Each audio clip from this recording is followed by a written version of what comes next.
what's wrong with the people that talk? Where are you on? Sit in the front row or sit next to Ed.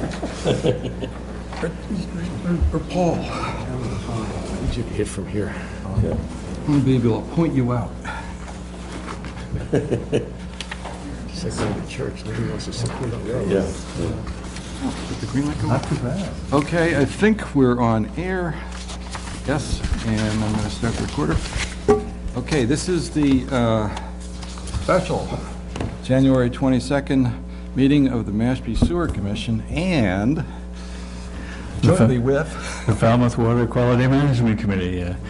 This is worth noting. I think it's the first joint meeting of a regional nature in the Upper Cape dealing with water quality issues, and we're very pleased to be invited and happy to be here. Wonderful. Good. I think the first thing to do, since we haven't all met, is to go around the table and introduce you to, this is the Mashpee Sewer Commission. We have one member that's supposed to be here but isn't, and another guy who told us he wasn't going to be here, so there are, Joe Lyons couldn't be here. Oscar was supposed to be, but isn't. Any case, we have... Glenn Santos. And Glenn's background is that he's a former Board of Health member in Mashpee for 8 years, and Tom Burns knows how to run sewage treatment plants. I have a grade 5 waste treatment license that I let go a couple years ago, but I do have one. Mark Gurney. He's on the Conservation Commission, doesn't want to admit it. Tom Fodala, Town Planner and the Chairman of the Mashpee Sewer Commission. And as I said, there are 2 other members, but they're not here. Eric Turkington, Chairman of the Falmouth Water Quality Committee, and we have two former state reps and 3 former selectmen, and an economist, a world-famous scientist, and a retired world-famous scientist on our board. You got us beat by a mile. Virginia Valiela. Matthew Patrick. Yeah. Matthew Patrick. Steve Layton. No, turn it off. But you want the green light on. And Wynn Monroe. Ron Zweig. And missing is Steve Rafferty, but he may be here yet. Okay. And, well, the main point of our agenda is to have a presentation delivered to us by Brian Howes and the people of SMAST. I assume everybody knows what SMAST is, regarding their draft MEP report for Waquoit Bay, Eel Pond, and Childs River. And that's going to be seen on these screens up above here, so wherever you're sitting, you twist your head one way or the other. And that's, that'll go up on television as well. And it's also a first, and if it's working, this is the first time we've got a broadcast that is going both to Mashpee and to Falmouth Cable TV at the same time, so hi, Falmouth. You're on, Brian. You ever do one of those things where you look up at the screen and you say, I thought I changed that, do I have the right one? Yeah, and I noticed before that is the screen working for you on the laptop? Because Yeah, we're good. Oh, okay, it wasn't working for me Just wanted to before. check, it's so embarrassing. So Steve Rafferty is the only smart one, because our guests from Falmouth sat through the first 20 minutes of this last Thursday and were very nice about it. Now they're going to sit through the intro part again, but because there's people and you people sat through it for Poppy and the scenarios, but because there's new people always watching on TV, then we go through it each time. So I asked for some forbearance. The other thing is I'm still stuck on the 3 selectmen and 2. I guess I get that 3 selectmen, 2. We're all I get it. selected. And 2 reps. Yeah. Okay. All right. The topic tonight is really to go through the Massachusetts Estuaries project analysis for Waquoit Bay. We actually, because they share waters, we link together, because nature's done it, the Eel Pond Eel River system with the Waquoit Bay system. And of course, this is probably one of the more complex estuarine systems in southeastern Massachusetts, and not because of its size, but because it has so many different tributaries to it. There's Yahoo Pond, Hamlin Pond, plus with their tidal rivers, Quashnet River, Childs River, Eel Pond, Secret River, and then the main bay of Quaid and Sage Lot Pond. All of those different basins all had to be assessed and had to be linked together numerically for the modeling, but more importantly also had to develop their own thresholds psychologically. And so we'll go through that tonight. And this is actually, Eric, the first time that I've been to one of these where whole committees came together from multiple towns. We've had discussions, usually one or two people might show up, but this is the first time I think that I've been at a joint meeting for any of our stuff, and that's not on the Cape, that's all of southeastern Mass. By the way, I'd just like to point out, we also have our representative from DEP here, the esteemed Brian Dudley, in the audience, former Selectman Chuck Green, who's now representing for the Tribal Council. Paul Gobel, by the way, the fellow in the blue with the blue tie, is our Sewer Commission Administrator. Sitting next to him is Jeff Gregg, who is our consultant from GHD working on our plan. And you have your Jerry Batamas back there as your wastewater guy. And we have a wastewater gal. Yeah, see a wastewater carpus. gal too. Okay. And the Cape Cod Commission's represented. Where? Where's the Cape Cod Cape Commission? Cod Commission. Oh, there it is. Can we have There Dave he is. Heidi DiLorenzo Grant, from Cape Cod DEP? Commission Ed Eichner. So it's an esteemed Dave. group. We have our Waterways Commission Chairman.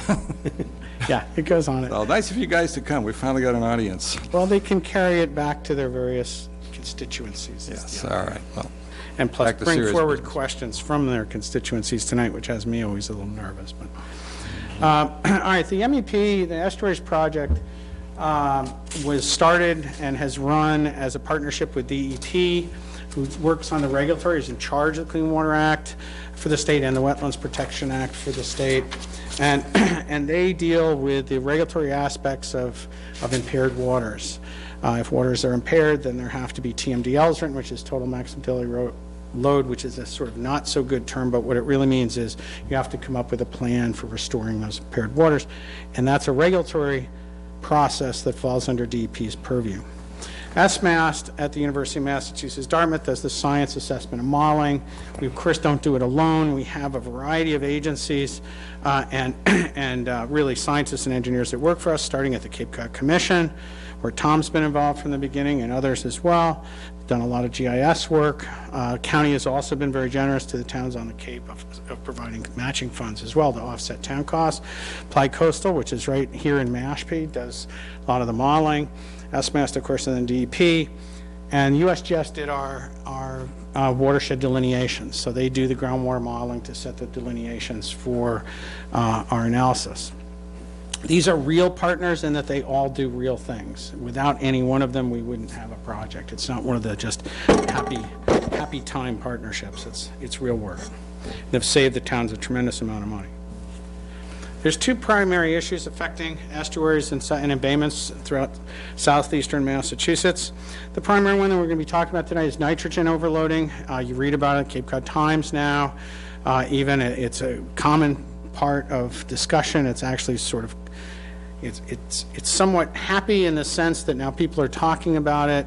It's part of election cycles now. It's unhappy in the sense that it's going to cost us a lot of time, money, and effort to fix the problem.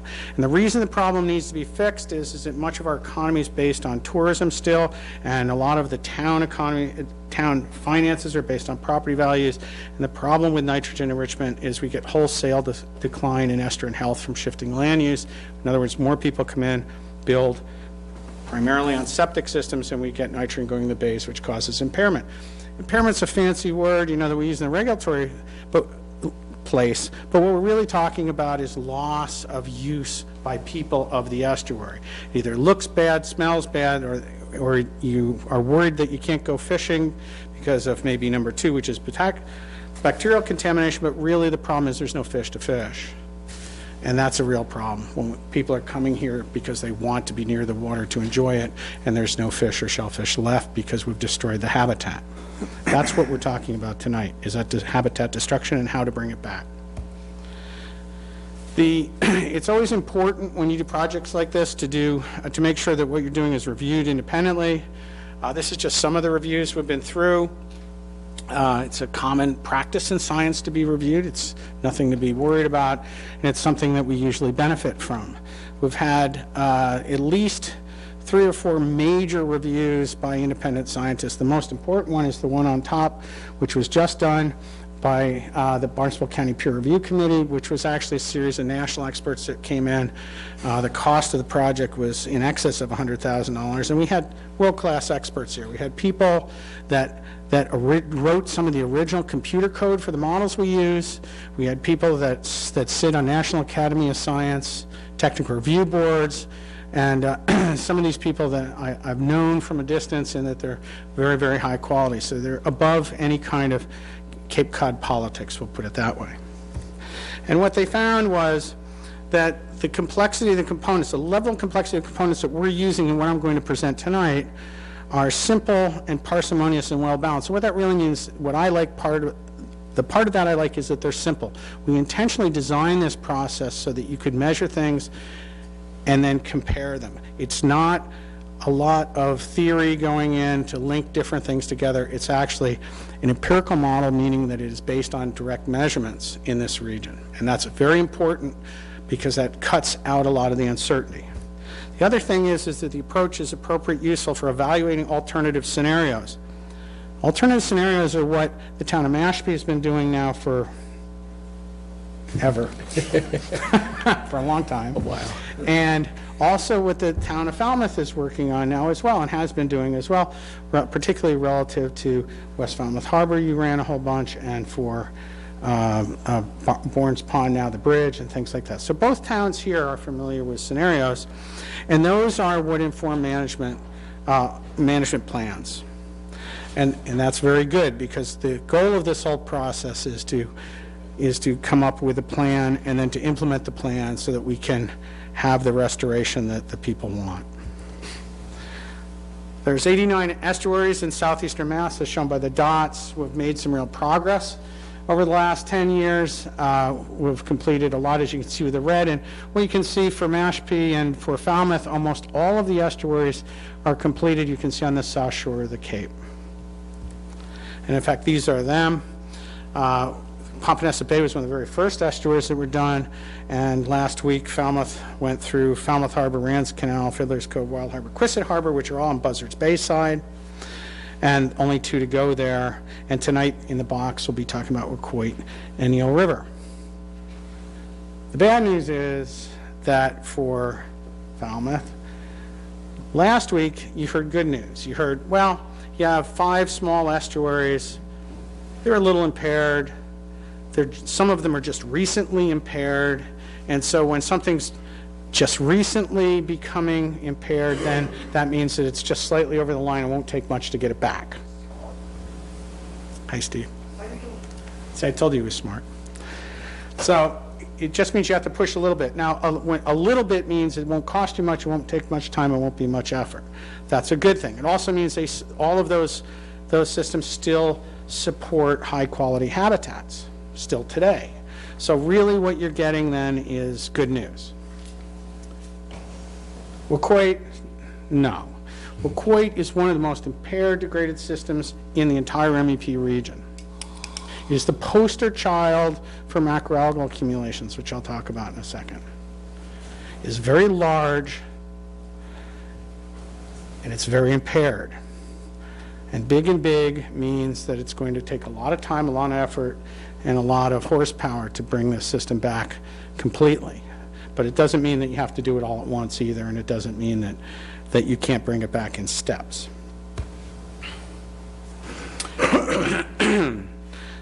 Shown this, and you in the audience know that I've shown this slide many times. The critical piece of this is that we have this sequence from top to bottom of what happens to estuarine habitat or embayment habitat, or in this case, Wacoit Bay habitat, as we put in more and more nitrogen.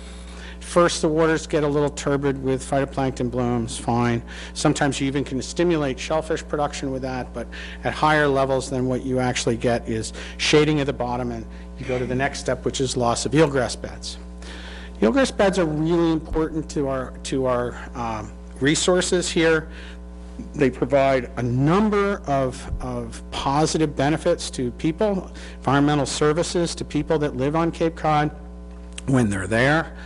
And even to the extent that in addition to fisheries, in addition to sometimes shoreline erosion protection because they dampen the waves, all of those things, they also provide resource use for even avian fauna. So even if you don't go in the water, you don't shellfish, you don't like fish, but you like to watch birds, even at that point, you're still getting benefits out of having eelgrass in your system.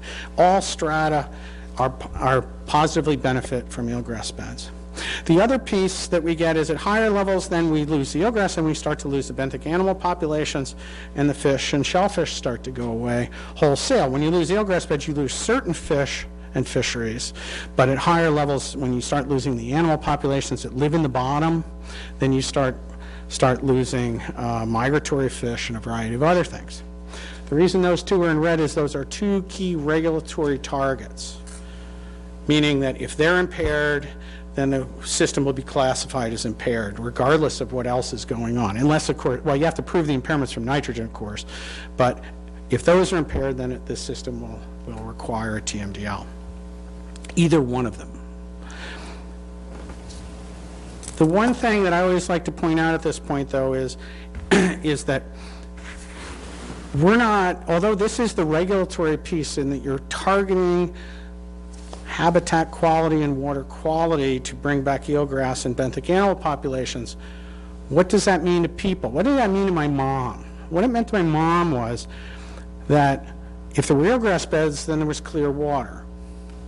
If there were eelgrass beds, there wasn't macroalgae floating up on the beach, and you couldn't go to the beach or you couldn't walk to the water because you had to walk through all this stuff. It meant that there were fish and shellfish. It meant that there were typically sandier bottoms and there wasn't that soft, black, muddy ooze. And so all of those things she didn't know from eelgrass, but the key point was that all of the things that eelgrass and the animals like are what people like too. So restoring, it's one of the few times in my career that you're trying to restore habitat, but really what you're doing is you're also restoring those characteristics of an estuary that everybody enjoys. And that's a very good thing. At higher levels, of course, we get low oxygen in the bays. The south-facing estuaries on Cape Cod typically have low oxygen in them. Frequently, they have fish kills in the summer. Not all of them, but it jumps around. It could be Swan Pond and Green Pond one year. It could be Upper Great Pond one year. It could be Mashpee River or Santuit or Shoestring Bay, whatever. It could be a variety of things. It jumps around depending on the physics and the meteorology that's going on. But the ultimate cause of that is nitrogen overloading. And at higher level still, then you get these macroalgal accumulations. Waquoit Bay had the largest macroalgal event at the surface that anybody had seen in decades, and that occurred around 2001, 2002, 2003, something like that. The issue, though, was it had been known by researchers, mainly at the MBL, it had been known by them for 20 years that the bottom of Waquoit Bay was a foot or 2 feet thick in macroalgal accumulation every summer. So the point that it became reality to people that had floated to the surface and they saw it, they got upset. But in reality, the bay had pretty well been dead for about 20 years at least prior to that point. And in fact, some parts of Waquoit Bay, all the way back into the 60s, had large macroalgal accumulations, such as in Quashnet River. That was pointed out by Curley in '71. Okay, enough of that. It's not, but just so you don't think it's Waquoit Bay is the only problem. This is a global problem. Seagrasses have been lost worldwide. 2/3 of seagrass habitat worldwide. It's not all eelgrass, of course. There's a variety of different types of seagrass, but they all suffer from the same types of things. Mainly turbidity, mainly nutrient overloading. There's other things as well, but those are the dominant ones worldwide. We've lost 2/3 of global seagrass habitat, and we've lost more than 50% of our habitat already in southeastern Massachusetts. Part of the reason that we don't know, that we say greater than 50% is we're being conservative, because we don't actually know exactly how much habitat yet. We're still assessing that there was originally in southeastern Massachusetts. The other thing that's even more frightening, though, is that we have impaired or degraded more than half of the benthic habitat. And that means that the things that rely on that, like migratory fish and certain fisheries type fish, they don't have their food source anymore. So while we're worried about the predators, we should be worrying about what they eat, because that's not there anymore. All right, old figure. It's from Falmouth. I always try to pull out a town one. So this one's from Falmouth. I showed it the other night as well. This is just, the bars just represent numbers of animals. They were sorted to species and all that, but that's not the point I'm trying to make. The key point is, when you look at that graph, I always do this to my students, what do you see? And they start trying to tell me all this fancy theory. But in reality, what you see is big bars, no bars. And the key point is by the time you get to July, August, the animals have died out. And in fact, in August, the bottom had no macrofauna, meaning nothing bigger than half a millimeter. Really, really tiny stuff alive in the bottom of this entire basin, okay? And that's very common. It happens. You'll see it tonight as well in some of the Quoit basins are this way. Some of the Quoit basins have lost their eelgrass. That's the same thing. They've lost their animals completely, pretty much. I mean, completely to me is 99.9% complete. And, and we've seen all of these things that we're talking about as being impairment and degradation we're seeing in the Quoit system, different basins of the Quoit system. The critical thing in putting this up, though, too, is to get people to think that we focused the estuaries project analysis on the summer period. We focused it on the summer period because that's the period of high biological activity, and that's when systems get stressed. This evidences that in the fact that if we could carry that nice red big June bar through to September, October would be fine, because these estuaries, even with Quoit, has clear water and fairly high water quality in the winter when it's cold and things aren't moving and active and things like that. But in the summer, when the system is highly biologically active, we see the oxygen depletions, we see the algal blooms, and so we focused our analysis there. And that's also, of course, when that's the filter, that's the ecological stress filter that the system has to survive through. Well, okay, all that being said, if you have a nutrient problem, then how do you restore it? And the only really way to do it is to manage the nitrogen that goes in. It's the only way that we know to restore these systems. There's nothing we can sprinkle on them that will make them better. But there are two ways to restore it, and people frequently forget that. One is to control watershed nitrogen inputs, which is a myriad of ways to control nitrogen inputs coming from the watershed, and the other is to maximize the tidal flushing. Bourne's Pond in Falmouth is the classic potential improvement. Won't cure the problem, but it'll certainly help it by maximizing tidal flushing. Popponesset Bay is not something that can be restored by tidal flushing. Popponesset Bay is one of the first examples that we have of a system where people figured it out, set up a revolving fund for dredging, and dredge that inlet every year, every time it gets even a little occluded, to maximize the flow through it. So it's already been improved to its maximum flushing rate. Now the management is to continue that practice to keep that flushing occurring. All right, the approach we use, and it's really important, it's site-specific and data-driven. And we built this, what I'm going to talk about tonight is for Quoit Bay and Eel Pond, Eel River. It's not something that we could just all of a sudden start just sticking in a few new numbers and it becomes, you know, Pleasant Bay or something. This is the Quoit Bay, Eel River model and approach. It's not a push-button model, as you'll see. It's a series of 4 models that are linked by people, scientists and engineers, that have to quality assure the data that comes out of one before they put it in to the next model down the road. The one thing, though, is the watershed nitrogen loading module is given to the towns. It's a public document. It's fully operational. People, if they get interested, can go in and change terms and see what happens. When Greg just first picked up his first nitrogen loading model, he said, this won't be hard. And he was a lot taller and happier then, but I think he's figured it out. So the engineering firms use these a lot to be able to start on the what-if scenarios. Because frequently management, like I said, it's either going to be something to do with tidal flushing or something to do with loading. That is the loading module. And so That's what you start manipulating to see, well, if we sewer this, or if we reroute an effluent, or if we put in a nitrogen-removing wetland, whatever, what would the effect be on the estuary?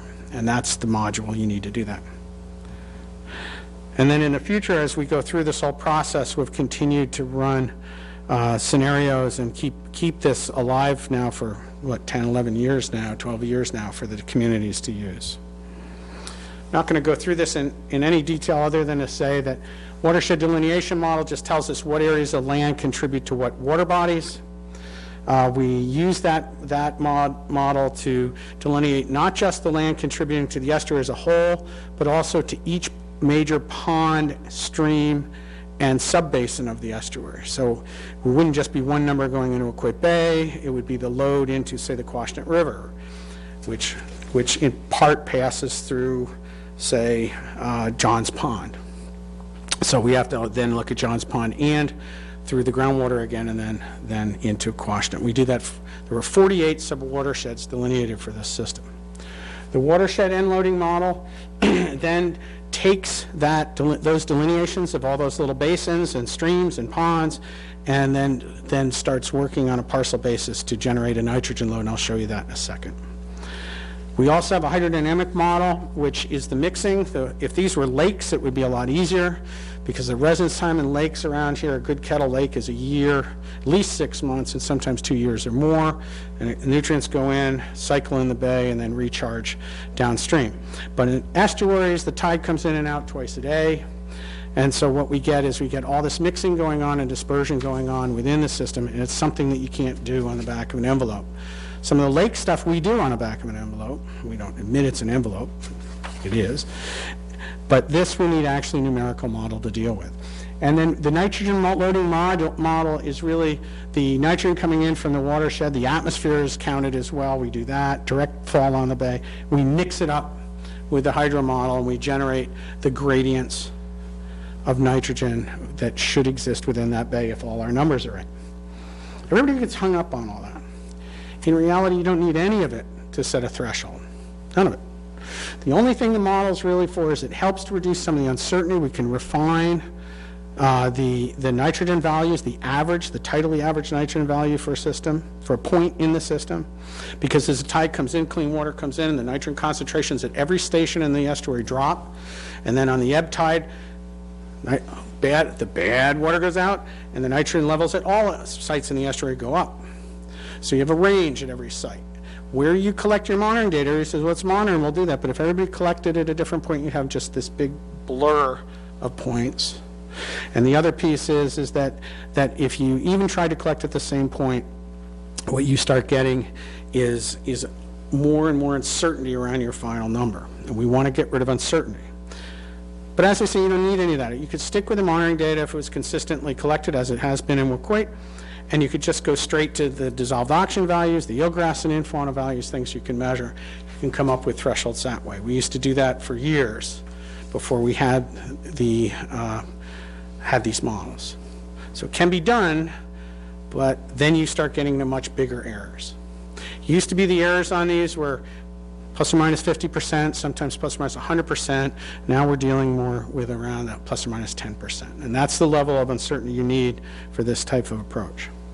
So I'll show you this in a second. We end up with the nitrogen levels and then the habitat variables that you can measure, and you come up with a threshold. The threshold development is really the nitrogen target for restoration of your system. It's impaired. If it's not impaired, then it would be the number that you wouldn't want to exceed in the future should development continue. Then when we're done with the thresholds development, DEP picks up the ball, runs with it into the Clean Water Act for a TMDL, works with the towns on that.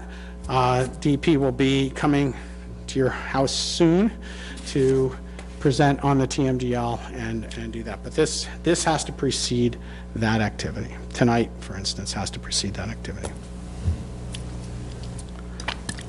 Why are we so concerned about uncertainty? Well, the major reason we're concerned about uncertainty is just that if you said you had to to remove 100 pounds of nitrogen to restore a system, but your uncertainty was 50%. That means 100 pounds plus or minus 50%.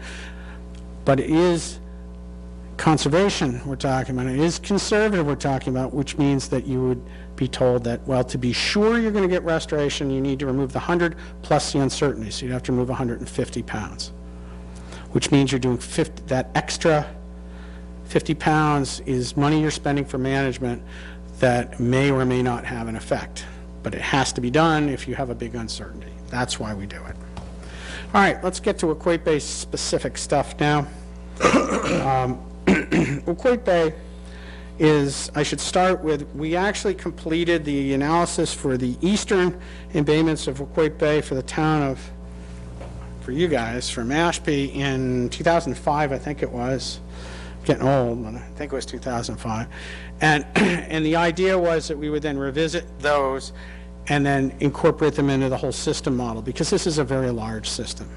And that's what we've done now here. I'm not going to spend as much time talking about those eastern embayments until the end, because we've already been talking about those in this room as we've been running scenarios. They're well down the road. All right. For Equate, these are tidal rivers. Little River and Great River are tidal rivers which run from the main bay up into Hamlin and Yahoo Pond. Quashnet River is a drowned river valley. I mean, the river, Quashnet River comes down fresh, or Moonicus comes down fresh, eroded this valley, and now that's the estuarine part. Childs River is the same way, comes down, it's all salt water in here. Sea Pit River is just the connection between, and you can call this anything you want. I mean, this could be the lower Childs. We actually just called it the east branch of Eel River. This is the west branch of Eel River, and this is Eel Pond. It's a very large system, and all of these, we had to look at all of these systems. Oh, and Sage Lap Pond down here is a salt marsh dominated tidal pond right down near the inlet. Years ago, we set up, the town of Mashpee set up a water quality monitoring program.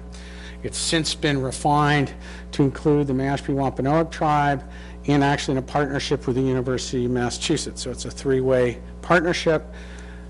The tribe and the town contribute to the analytical work. The university actually provides staff for some of the monitoring as well as part of its play in this. But what you can see is there's a very large number of stations in this. And the reason for the number of stations is if you just wanted to know how good this system is, you could probably drop about half the stations. But then what we do is when we set this up, we knew we were going to use it to validate the water quality model. And when you validate it, you have to match the data from each station that's measured in this program with the model data. And when you have all of these stations to match every one of them, gives you the confidence that you actually have a well put together predictive model. All right, as I said, the first thing you do is we define the watershed. We do that, and then we look inside the watershed at the sources of nitrogen, and we look at all of them that we can come up with that are, and identify wastewater, fertilized agriculture, one that's not here, impermeable surface, natural surface atmosphere. We look at landfills, we look at large-scale wastewater, packaged plants, septic systems, IA systems. All of those are broken out and identified individually in each sub-watershed. The sinks mainly stem from denitrification with wetlands. Aquifer transport we haven't found as a big sink. We've found it more as a storage term. What we find is that for aquifer transport, if you build, say, a big development of 300 homes, you build it, and it's all on septic, and it contributes to the groundwater, and the groundwater takes 7 years to make it to the bay, but we did our analysis 5 years after it was built, then all of that load would go into some future build-out load because it hasn't hit the bay yet. And much of our world is trying to identify when things hit the bay, because we want to make sure that we're identifying the sources that are, and the load that is causing the impairment or keeping the thing healthy today not something that hasn't yet hit yet. In the case of West Falmouth Harbor, where the town invested $13 million in improving the treatment plant effluent significantly, like many-fold, in that particular system, that went into build-out because it took, say, 6-7 years for that plume to reach the estuary, and at the time we did our analysis, hadn't reached the estuary yet. So actually, the build-out load was better than the present load for that system. But all of those timing things have to be taken into account in this analysis. All right, these are watersheds. These red lines say here in this one, this green watershed 41 and 42, that line represents a 10-year travel time to a Shumet Pond. Above the line, it takes more than 10 years. Below the line, it takes less than 10 years to reach a Shumet Pond. Same thing with Johns Pond. The green up here represent watersheds to major freshwater ponds, but they all eventually cut down to the bay. Some of a Shumet, sort of a little different, but nonetheless, these contribute to the ponds and then contribute back into the aquifer or go into a river and then to the bay. But all of these represent, like Sagelot Pond has its own watershed, Quashnet, it goes on and on. This is all in the report. The critical piece here is that you have the watershed to each major surface water body, be it fresh, salt. And that's important because as nitrogen passes through a pond, like a Brian, could Shumet you Pond. stop for a second? We're supposed to be taping this. We have no secretary. Let me change the tape. I knew I'd miss her when I saw she wasn't here.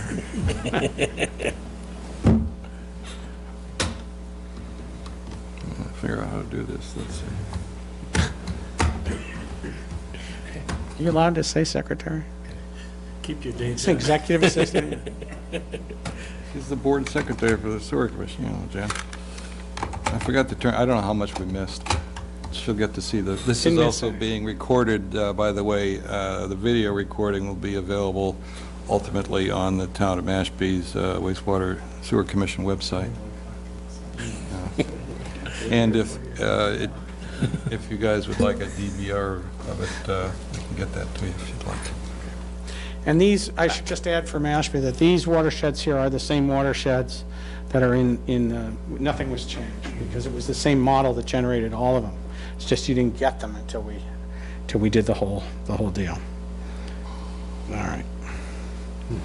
This wasn't the first watershed that was developed for this system. The Cape Cod Commission put out their regulatory watershed for Waquoit Bay and its environs in '98. The more detailed analysis we did has some interesting little subtle differences, has many more sub-watersheds to it because of the way our analysis works. We need all those freshwater basins. But really, in total, it's only about 6% larger and not much different in load, in fact. But there are some important differences.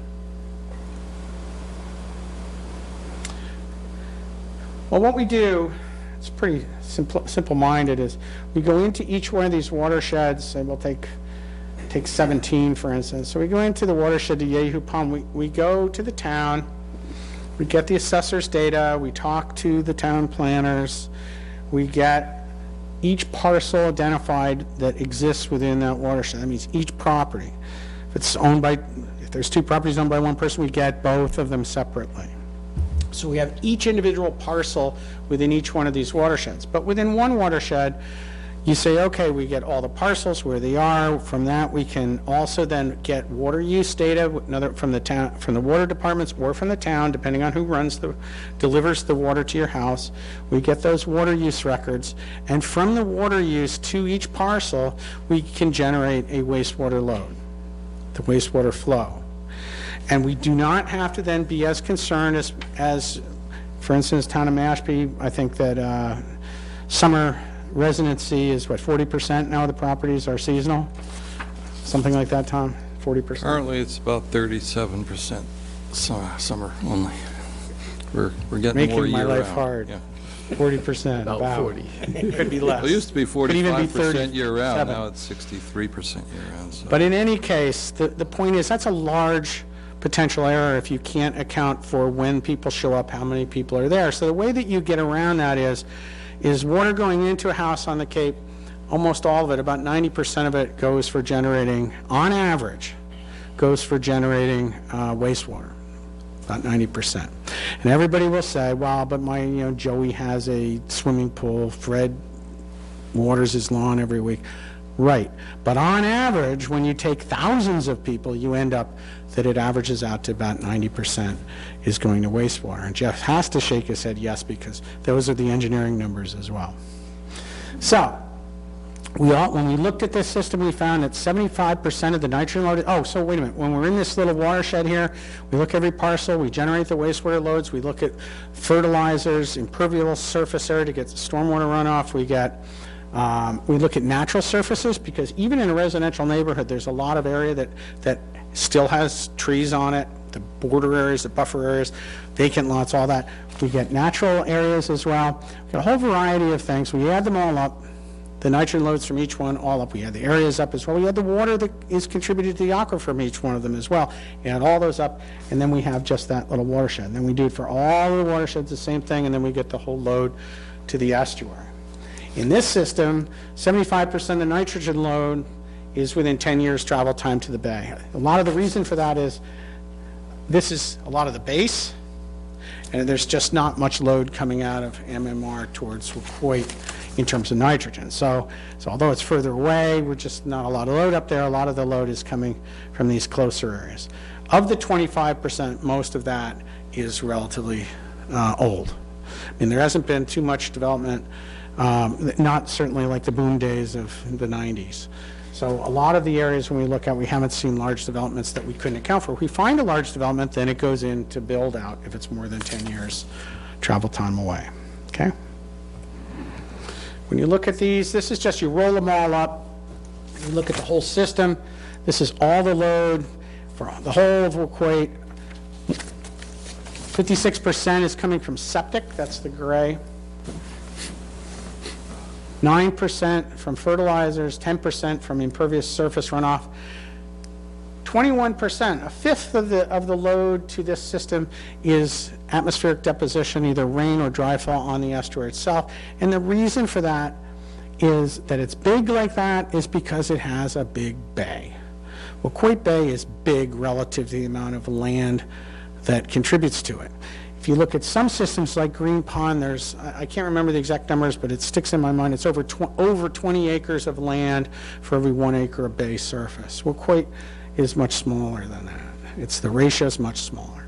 So with that in mind, then of course that's going to be relatively large. And there's also this 4% natural surfaces, and that's not because natural surfaces put out a lot of nitrogen, it's just that there's a lot of open space, there's a lot of conservation land, a lot of that gray area was public service land, that's forests and fields. That does put out a little bit of nitrogen, but not much, so it ends up a total of about 4%. And then we can look at the different breakdowns in here. Of course, when you go into say, Eel Pond even, Eel Pond's a much smaller basin, so the bay water itself relative to the watershed that contributes to it is much smaller than the main bay, the whole system, and so it's only 12% atmospheric. And Charles River, of course, has just that tiny little water sheet, and so really there's only 7% is atmospheric deposition here. And the other numbers go up and change accordingly. If you're doing management, though, this is great to have because we need that for the modeling. You need to have all the nitrogen sources accounted for because those are the inputs. But if you're doing management, these are the ones that you can potentially manage. And what I mean by potentially, it's going to be very difficult to manage impervious surfaces, for instance. But there are things you can do. There are definitely tools that can be used to cut down on that load. Same thing with fertilizers. You can manage them a bit. But the other piece is what these demonstrate are these very large contributions of the controllable load, not the total load, the controllable load, that are wastewater. And that is why Cape-wide everybody is running around thinking that the only solution is wastewater, is because they see these big numbers and they say, well, of course we can take a chunk out of that big number. But in fact, there are other ways to deal with wastewater and all the loads than just sewering. However, for a system like Wacoit, it's going to be very difficult to not attack the wastewater piece somehow, whether that be some innovative system in a home, whether it be a cluster of systems, treatment systems, whether it be a large system, that's up to the towns to decide. There's also other things that can be done relative to intercepting some of this before it hits the bay, but we can talk about that later. Okay. We also look at build-out, as you can imagine. We go parcel by parcel. We talk to the towns. We get a feel for what mainly the planners feel, not just under current zoning, but what they feel is the likely build-out as well, not just rote current zoning. And what we find is that there's a potential very large increase in nitrogen load to equate, which is very bad news because there's so much open space. It came as sort of a surprise to me. Please don't say we just bought a property, so it changed the report. Well, just to your list, a lot of the build-out development has already been permitted. It's not just a guess, or it's not just zoning. It's already been permitted. So that's You where know, I a have lot to of sell my it house in Mashpee. Yeah. So, but that's a large increase, and that gives us heartburn because we have to deal with that in any planning. You can't just, if it's impaired and you bring it back under existing conditions, that's great, but then if you increase the load, then all your good works get undone. So it has to be taken into account.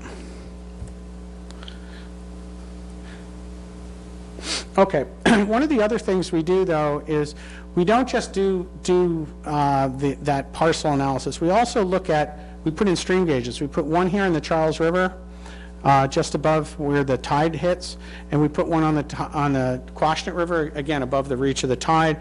And at those sites, we measure the amount of fresh water that comes down, and we measure the amount of nitrogen that passes by them. Charles River gauge was in for at least a little over 24 months. And what we get is a pretty good flow and load estimate from there. We compare that to long-term records. It's a long-term record for the Quashnet because it's USGS flow gauge. We can correct for if there's, it's a dry year, wet year, all that. But these are groundwater fed streams and they don't vary as much as like the Mississippi right now that is aground, the barges are running aground. They tend to keep flow in them. The reason we do this, though, is we can then compare those flows and those nitrogen loads to the actual, use those as the measured data and compare those to the model data. That's another way that we confirm the area of the recharge because our watershed model gives us a flow measurement, and it also allows us to determine the actual nitrogen load entering through these two systems, which we then can compare to the watershed model. Yeah, Mark. Do you include the 1 million gallons a day in the Quashnet River coming out of the Air Force pumping? Do we include the Air Force pumping water? Yeah. If it's above the gauge, we get it.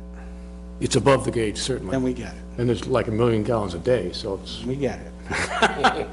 If it was going in It was. 2002, 2003, we get it. And it's really important because these are also confirmatory steps, but they also allow us to determine if nitrogen is being removed in transport through these surface water bodies and the lakes which feed them, which is very important. All right. Now, hydrodynamic analysis, that's one type of, that's a validation of the watershed model. We use the stream gauges. We also can validate or confirm the hydrodynamic model by measuring the water level changes in the bay, which is the blue line, and then modeling one of the outputs of the model can just be to tell me what the stage is at any one point in the bay, and that's the red line in both of these. And as you can see, they agree really within 1% or 2, and that's the way it should be. This is just physics. It should be very straightforward if you do it right. Again, so it's just another validation step. The model itself uses this bathymetry that we generated. We do detailed bathymetry of the system. The blue should be deep, I hope. And what you can see is there's a deep basin at the head of the bay. In the middle, it shoals up a little bit here. There's a deep basin in Yehu Pond.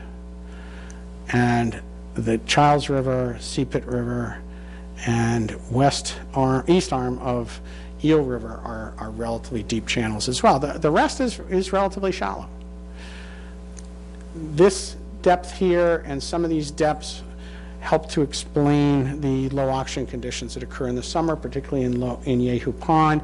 It's a deep basin. It comes in shallow. Material goes in here and is deposited. So it becomes more sensitive to nitrogen loading at that point because it can't mix from top to bottom and it goes anoxic. Are these measurements in feet I see elevation up there. Are these feet or meters? Oh, they're feet, probably. It's engineers, it's feet.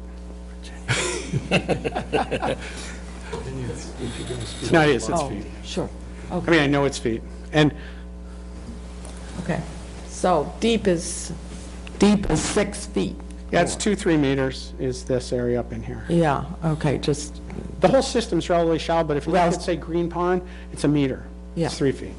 So 3 feet is that color right there, that greeny blue.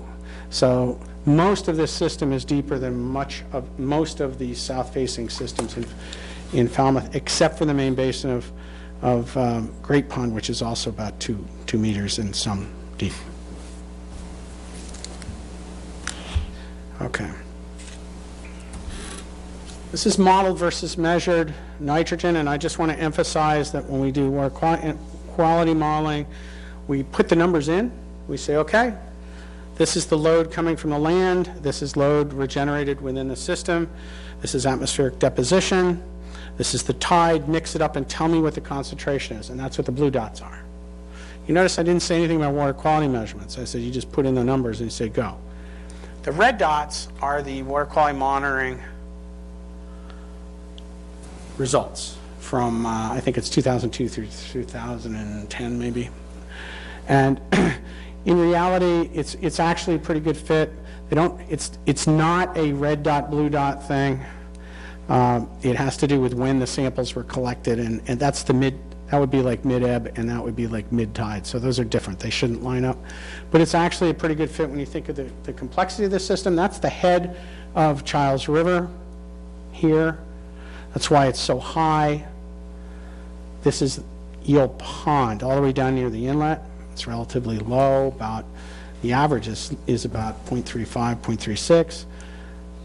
This is the main bay area. That's actually up by, I think, the head of, no, that's the main bay. And this is then come on, Brian. This is the Eel Pond data coming down here, very high at the top and coming down. And all of these trends, and I'll show you a better graph than that, the reason this goes down and up is they're not connected by lines for a reason. This is the head of Childs, the middle of the Childs, and then the mouth before it enters into the Sea Pit River. Okay, that's why it goes down like that, and that's what you're seeing in these. This is another suite coming down. Okay, so they go in nitrogen from the head of a system to the mouth. Head is high, mouth is low. Even subtributaries in a basin, head is high towards the mouth or inlet. Even if it's just the outlet to the main bay, it doesn't matter, it drops down. Salinity goes the other way. It's low when you get up by the head, and the salinity gets higher as you get towards the main bay. Yes, sir? Is there any way you can use the pointer on the computer to do that rather than the... I know, can you see because that this? won't come up on the TV, and Yeah, I can do breaking my neck trying to see that screen instead of this one. You look at that one. And use the computer arrow. I will do that. Of course, I'll end up probably changing something. But. Okay. So the key, whoops, see what I mean? So, but the key point is that they both change in opposite directions, and yet they use the same dispersion coefficients that are measured for salinity and then flipped to nitrogen, or measured for nitrogen and flipped to salinity. We do it both ways. But the critical piece is that salinity is conservative. You generate the one critical missing feature in the system that people have problems with. You can put them in, people do it. There's tables you get, put them in the model, and whoopee. But the reality is that we actually calculate those dispersion coefficients, and then we hold them constant for say nitrogen or for salinity, whichever. Okay. This is that gradient you can see. Oh, come on, where is it, Tom? There it is. Red is over 1 milligram per liter in the Childs, comes down into the Childs, lower, down to about 0.7 milligrams per liter, very high numbers. In the Falmouth overlay bylaw in, the 80s, 0.7 I think was the highest that you could get with, and that's actually a pretty good number for really terrible conditions. You come down, by the time you get down, just down to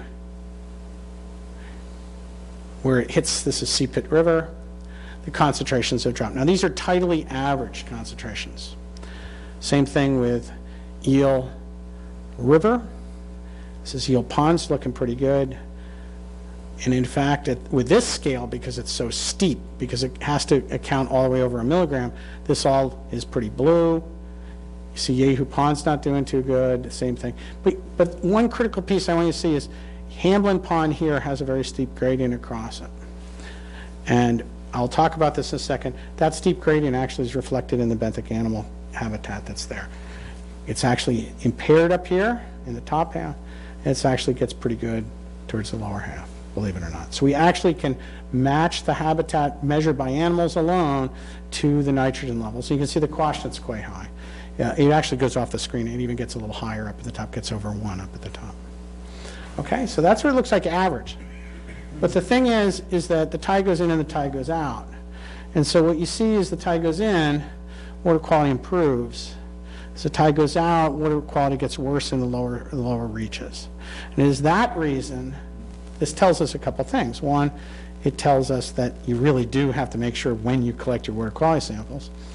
But the other thing it does is it tells you that the quality of the habitat is changing over time, and you have to take into account. What we've chosen to do based on experience is we'll use the tidally average number as the best estimate of what, if you were an eelgrass plant, what you would see on average on a day.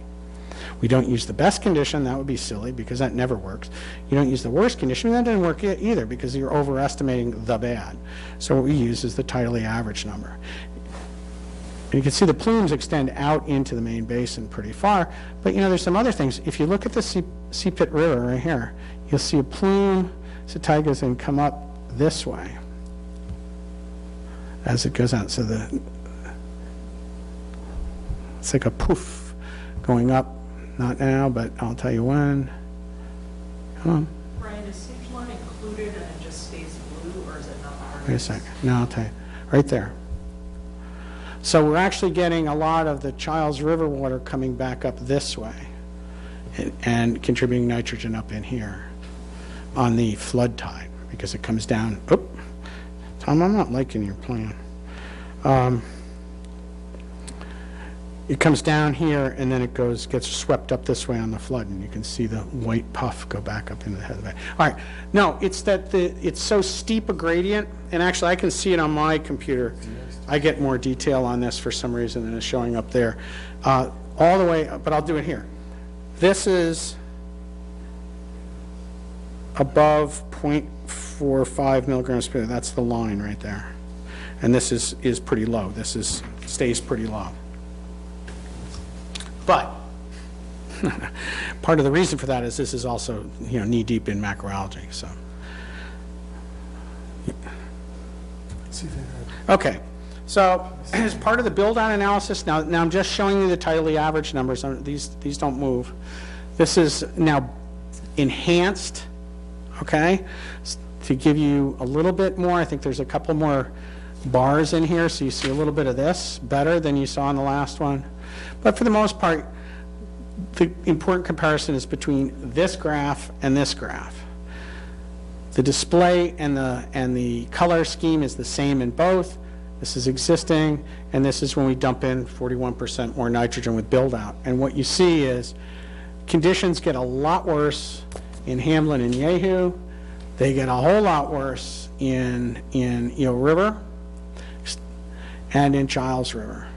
And also in most importantly, in some ways, in the Sea Pit River and in the head of Wacoit. Okay? Brian, sage lot, correct? Sorry.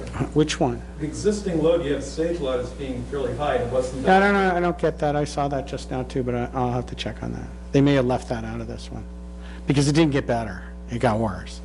Brian, Okay, yeah. Quashnet gets worse. It doesn't look good. Quashnet's terrible now, and it'll be worse in the future. It should look bad. Yeah, just they dumped 41% more nitrogen in. You didn't say Washington, you were aiming off I understand that. Oh, yeah, I did. I might have said Municus, huh? No, I did, I think. But it was written on it is written on the thing. It's one of our critical ones. When we did our first analysis, we did a separate report just for the Quashnet Hamlin, and Yahoo systems with their tidal rivers. So you can pull that up if you're just interested in Quashnet. You get more detail in that report than you get in this one. Brian? Can you go back? Do you use, What about the little, use your mic, Matt? what about the little pond on Washburn Island? Is that just the Little residual? pond on Washburn Island. It just doesn't, we don't, it gets a little worse only because of this. Yeah, it comes out of. Get nitrogen coming in on the flood tide. This will sweep down on the ebb. On the flood, it'll sweep back up in here, and because of the residence time in here, if you had a concrete lined thing, you would still start gathering nitrogen and start generating some benthic flux and stuff. So it's not because there's a big load coming from Washburn Island, it's because you have this long, narrow tributary that's going to start accumulating a little bit higher nitrogen, okay?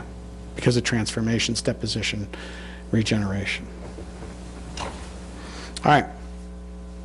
So the first thing we do in terms of setting thresholds is we have to assess the current level in the system, and we do that by looking at auction records. We typically look at summertime bottom water auction records because that's where the animals are, and there are very few cases, and I can't really even name one, where the bottom water has a higher oxygen concentration than the surface water. So we're looking at the worst case oxygen in the system.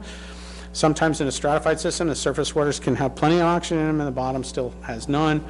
But it's on the bottom where most of the benthic animals that are the base of the food chain live. So that's why we look there. We survey the eelgrass over time, and we look at macroalgal distribution and abundance. Then we look at the benthic animal communities as an indicator of habitat quality because they live there. They're sampling the system all the time for you, and there's enough known about the natural history of these things. It's a standard EPA technique now to be able to look at benthic communities and get an assessment of the health or level of impairment of a system. And then we have long-term water quality records as well, of course. All right. Well, we're lucky in Wacoit in that we have a wealth of eelgrass data. This is some data done, it's out of a report. It's by Burdick, Short and Burdick. Fred's up at UNH. And what they did was, in these years, 87, 88, 89, 92, they came down and they surveyed with field surveys. This is an aerial interpretation. They came down, they surveyed, they did aerial interpretation as well, but they surveyed the distribution of eelgrass in the system. And it's not a perfect figure, but the shady areas, well, actually here, the clear areas have none, the shady areas are where the eelgrass distribution, where the eelgrass beds are. And so in 87, assuming that's 87, yeah, it is 87, that we'd already lost eelgrass from much of this bay and had been in the main bay clustering down near the inlet. And you can follow this patch over time. It was big, then it started to break up, sort of changes in size, and then it comes down to this, and that's by 92. And I will tell you that we followed that bed all the way through to its virtual demise in the 2000s. So when we were out there I can't remember what year, it was maybe 2004, 2005, 2000, well, I know we were out there in 2007, there were still little remnants of this bed down right in this area by the inlet. Just little bits, you could still find them. Not anything to write home about, nothing that would show up on an aerial photo. We just bumped into them because we had divers in the water, which is not how you would survey eelgrass. But you also see in this period too, extensive, relatively extensive beds in the east arm of Eel River, in the Eel Pond, much of Great Mill River, Hamlin Pond, and much of Yahoo Pond, except that deep hole, which makes sense because it's deep and it's harder for the light to penetrate. So a lot of eelgrass coverage in here that then even by, well, in their case, 87, 89, 91, 92, 6 years later, that much of that was disappearing. In here, in Hamlin, the rivers had thinned out here, and had gone to the edges. And this is classic nitrogen enrichment eelgrass loss. You lose the eelgrass from the deep water first.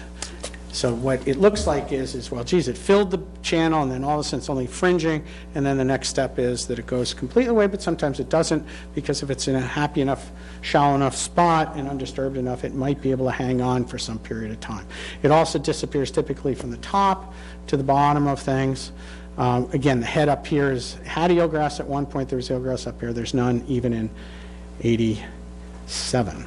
So and they concluded, of course, as well, and there is eelgrass in Sagelot Pond in this and in this.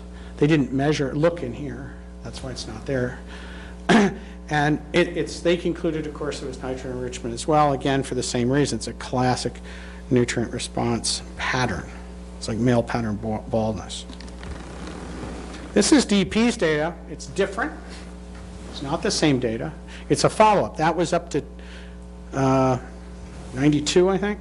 This starts at 95 and goes to 2001. But the yellow is the baseline year that the MEP uses from DEP of his best estimate of historic eelgrass. We see his beds up here, which make total sense. They did capture the beds that were there in the 80s. A little bit, we're thinking these are fringing beds up in Charles. Again, remember, that's 51 to the shallows. Nothing in Quashnet, which was diagnostic to us because when Curley was out there in the 60s, he didn't find any eelgrass there either. Didn't look in Sagelot. And then this is the blow up of these. And the 51 shows pretty much the same pattern of eelgrass in Hamlin and Yehu as did the 87 field verified survey. So we get sort of a continuous eelgrass pattern. It's not perfect, okay, but a pretty good pattern that's consistent from 51 to 87 to 88, and then starts to collapse, and it continued to collapse in 92, 95, 2001. To the point now where there's very little left. In this one in 91, we actually were out there looking at all this, so 91 and in 95 and in 97. And Sagelot Pond still has some eelgrass, and these plots are diminishing further and further and further and further, to the point I'm not sure that now they become sort of ephemeral. They're there one year and not the next. Based on this alone, you would say, geez, this could be a problem. You might not say, well, it is a problem, but you certainly wouldn't say, well, geez, the system's great.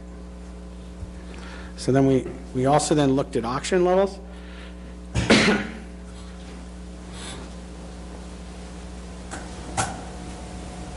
Washington River, haha. And these triangles are oxygen moorings that were out there, minimum of 30 days. Frequently it was 45 days or longer. Sagelot Pond one is one that's maintained by Webner, that they provided generously their data for this. And what we have here is, again, these sort of rough transects, but these measure oxygen every 15 minutes. And this is sort of Lower Childs, so it would be, Lower Childs is right there. So there's where it hits into the Seapit River. So it's just up a little bit. It's not way up here. So it should be sort of the better conditions in the Childs. And it's not. I mean, it is the better conditions, but it's still not very good. Now remember, we also have oxygen readings from all of those monitoring grab samples from all of those years. We cross-compare these data to those data. Ryan, tape. Hold it. Take 5. They don't need to hear this. You do that, I'll say this. We cross-compare the mooring data, which is this, to the grab samples that we take.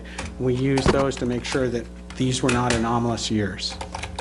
And when we have as much data, and we use it, it's presented in the tables, but when we have as much from a system like Quoit as we have, we actually frequently will discover that the oxygen minimum from the grab sampling data is the same or very, very close to the oxygen from the continuous mooring.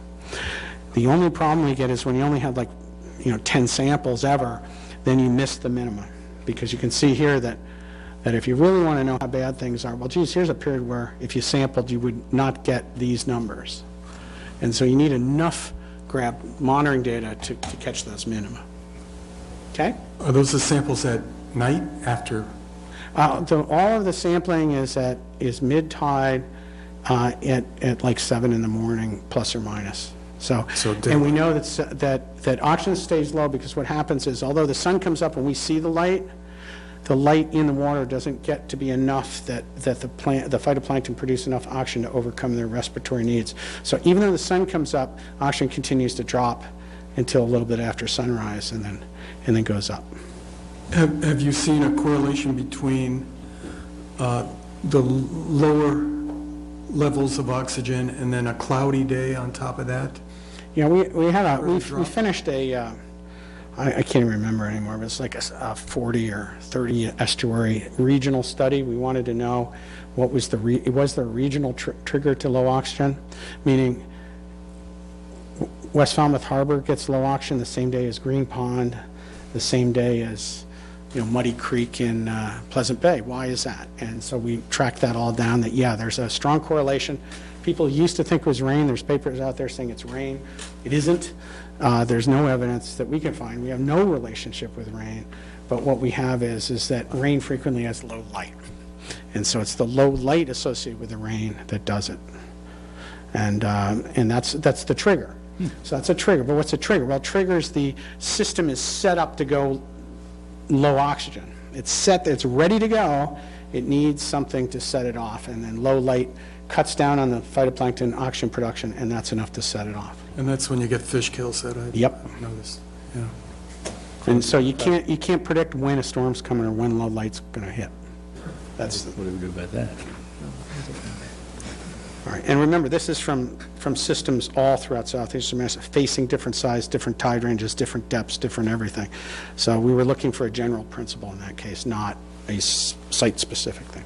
All right. So you look at Charles. The red line is 4 milligrams per liter, which is sort of an acute stressor by EPA now that they set up, meaning that if you hit it, it's really bad. The state water quality standard for Waquoit would be 6. 6 is up here. And so 6 says, thou shalt not ever drop below 6. Well, that happens almost every day in this trace. EPA says thou shalt never drop below 4, and that happens a lot. So there is stress. This is then also used to say, okay, this system is, the only thing that can account for this is organic enrichment. The organic enrichment can come from 3 things. It could be the fresh water carrying stuff down the Charles, but it isn't that because we don't have those types of rivers, and it just isn't that. I can explain why later. But what it also can be is macroalgae on the bottom, accumulations, which we do have some, and it can be the phytoplankton. We have very large phytoplankton blooms in the Charles River. We have some limited macroalgae, and the freshwater rivers do not transport. We measure the carbon content, the particulate carbon coming down the rivers, and there's just so much more being generated in the bay that it would be virtually impossible for the answer to be what's coming out of this little tiny little stream that's called the Charles River. Upper Eel River is also up. It's not up very far. It's about halfway up the river, again, for bad. You would expect in these 2 cases that the animal populations would be sort of in bad shape. You also wouldn't expect to see the eelgrass there in any big way, and they're not. We've lost the eelgrass there, so it's consistent with that as well.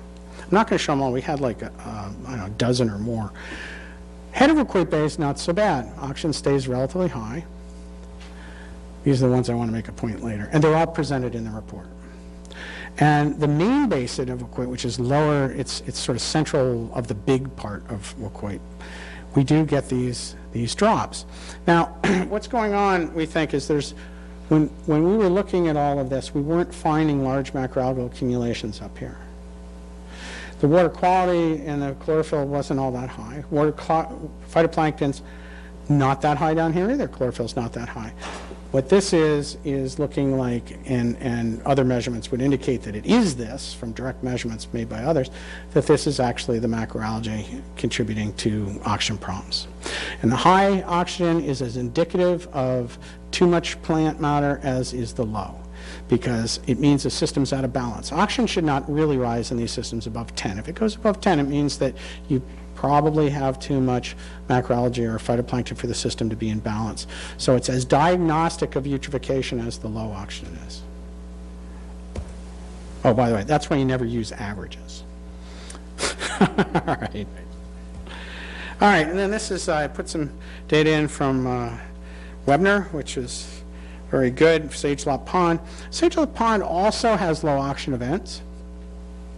So actually, you look at these, and I put these in for a reason. You look at these, you say, well, geez, that looks sort of like the same as the others. But what we've found from studies of salt marsh ponds is they typically have low oxygen conditions. We've studied systems that have loading, which is virtually 100% atmospheric deposition. They still have low oxygen conditions because salt marshes are naturally organic matter and nutrient rich. Been repeating that as a mantra for 40 years now.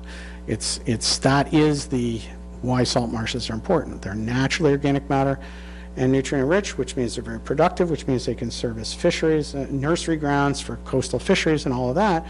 But naturally organic matter rich means that they're going to be susceptible to having natural low oxygen events. So we don't see this as, this is stressful to embayment in faunal animals. But the animals that live in a marsh, because they are naturally enriched, are adapted to that environment. And so we still find productive environments in these conditions. Otherwise, we wouldn't probably have the Wetlands Protection Act. Okay, the habitat assessments that we have, we look at benthic communities. These are all the sites that we took, that we looked at, benthic animal communities. As you can see, it covers the bay, covers the eastern embayments.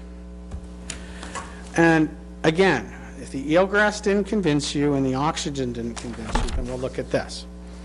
Normally, we don't want to see, we sort of want to see between 20 and 25 species in a basin, just as a rule of thumb. I mean, we just did an analysis of that as well, and ended up that is also consistent. If you're over 20, 21, 22, then you also don't have organic enrichment species. You typically don't have opportunistic species. You tend to have crustaceans, mollusks or shellfish, deep burrowers, things that are viewed as high quality. So just as a rule here. But what you see is very few of these. Now, this is that the upper part of Hamblin has 4 and 10. The lower part has double or 5 times. So that's what I meant by there's that gradient that now in this case, in terms of the benthic animal communities, that follows the nutrient gradient across Hamlin. But when you see 26 organisms, you don't need to know what they are, because there should be a minimum of 300 to 500 species here. 300 is the lower limit. You got 26. You got 1/10 or less.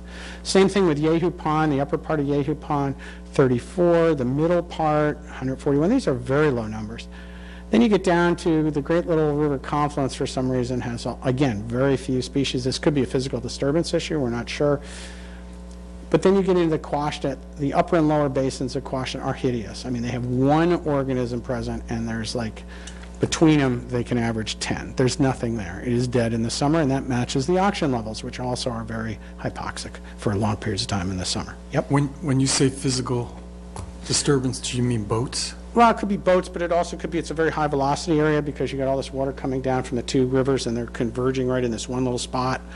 And so before I go crazy about that confluence area, I mean, I lit it up, but before I would go crazy about it, I would go back and try to determine why. Remember, our job is to point out the things that we're certain are due to nitrogen, not just where there's a problem.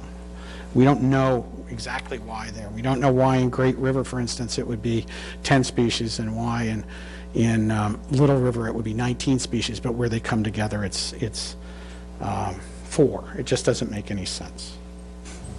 So that's what I mean by that. And then Eel Pond, again, the western side is the side closest to the town of Falmouth. Very poor. The eastern side, much better. As you'd figure, this bounces right up to the Seapit River. The main basin's right next to the inlet, very good. Charles River, not so good. Low oxygen, didn't go to 0, but it's low. These are, in addition to everything else, these are dominated. These, I don't know about that one.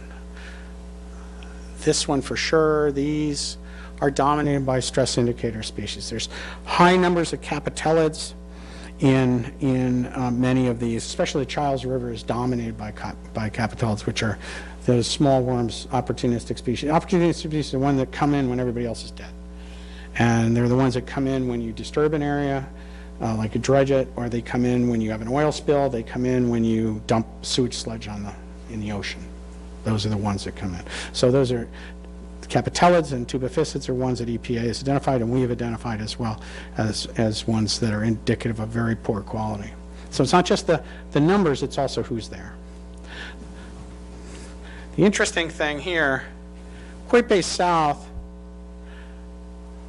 doesn't look too bad, but this is only in areas that we could get through the. They're mainly crustaceans. They're things that are grazing on the macroalgae. They're not really living in the bottom.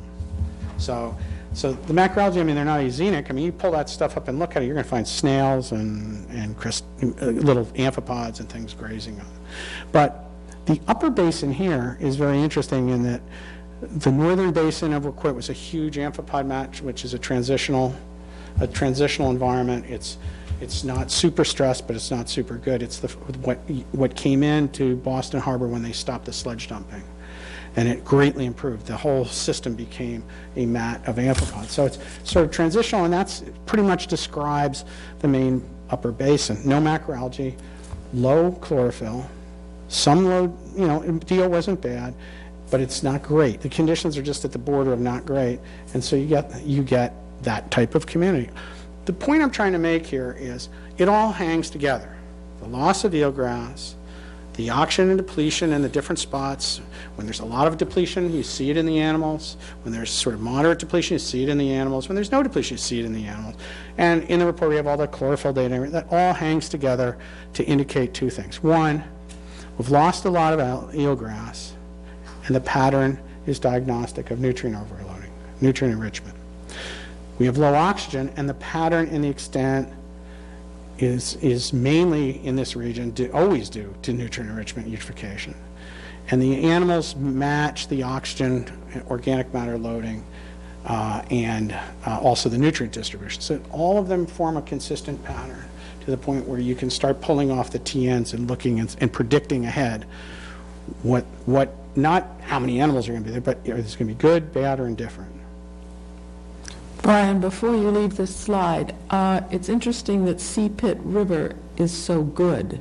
Yep. Has the highest number of actual species and a very large number of individuals. And very high diversity. Yeah. And evenness. And the water quality in the Sea Pit has just been fantastic. I mean, you can see the bottom from the boat, and it has to do with the flushing rate through it. It looks like on the ebb tide, the water blows right through from the sound all the way up, and you're getting virtual sound water in Eel Pond Basin, which also has a high number of species, you see. Right, yeah. And all the way up the Sea Pit River, and the return flow doesn't seem to come back just exactly back. It sort of mixes in a different way. That's also a traditional shellfish. Yeah, I know. I was waiting for that. Well, yeah, and cause and effect. I can't. I'm not going to say there is, but I'd like to think there is.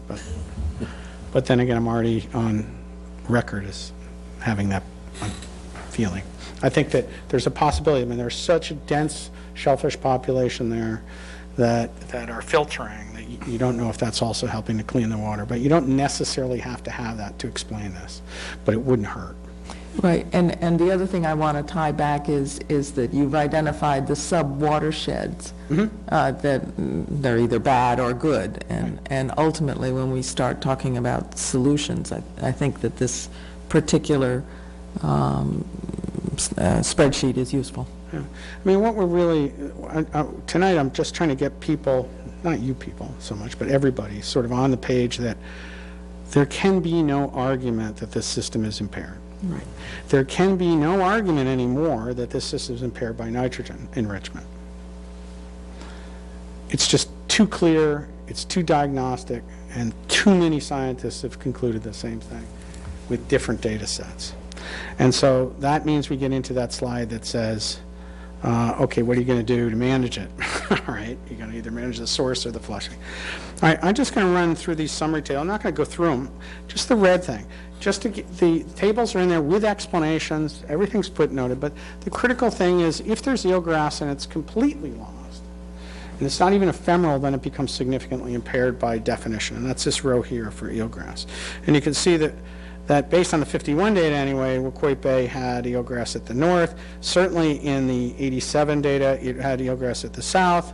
There's no record of it in the west branch of Eel River, Eel Pond, but there was in the east and Pond Basin. So it's gone. So it's a significantly impaired. Same thing with Charles, and Sagelot Pond still has eelgrass. Sagelot Pond has this sort of moderately impaired because the eelgrass that is there may or may not be shrinking a little bit, but most importantly, it's heavily epiphytized. There's lots of plants and little animals growing on it, which cut down the light, and it's a sign of stress typically. So it's not that nice, lush green stuff. So it's not really bad, and in fact, it doesn't really matter because we're not targeting Sagelot. I should just say that. We're not targeting Sagelot Pond. Just because something's on here doesn't mean we're targeting. The reason is, if you improve the water quality in the main bay of Wacoit, which is one of the things that we are targeting, and that's the water that feeds into Sagelot. So Sagelot will improve because the water going into it in the future will be better than it is now. So therefore, Sagelot Pond will improve. And that's a lot of restoration. It's picking, you don't have to pick every site, pick the sites that drive all the other sites. Brian, excuse me, I was just wondering, in the water quality assessments you've done in the south of Wacoit Bay, it looks pretty good. Basically. Yeah, the water quality, it's not great, but it's not horrible. It is over, chlorophyll's over 5, it's like 7 or something like that, but there's a steep gradient. It goes up to nearly 10, and then it goes up even higher when you get higher in the bay. Right. TN's not very high, but it has all that macroalgae in there. So, right, but the question then is, why is the eelgrass beds shrinking so much down there if it's just due to nitrogen loading and other things? It seems that, could it be other factors like shellfish raking? Macroalgae can have a direct effect on the loss of eelgrass. So there's a lot of macroalgae in that. The water quality is pretty good, but there's more than 50 centimeters thick of macroalgae in the bottom of that bay in the summer. And when we were out in one of our surveys, a poor diver, we put him in the water and said, here, take this quart, it's this big, go get me a quart.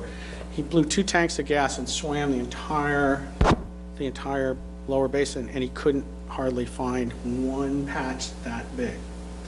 It's just full. Now, it doesn't grow there. Remember, it's drift algae, so as the water moves, it'll tend to distribute it evenly across the bottom. And of course, we could have gone right to the edges, but that's cheating. We don't do that. Okay, so that's a significant part of the problem, and it's been there for a while. And in Quashnet, like I said, it's 50 years. No, Brian, just to confirm your theory, is the reason eelgrass is surviving in Sagelot Pond is because it's so shallow?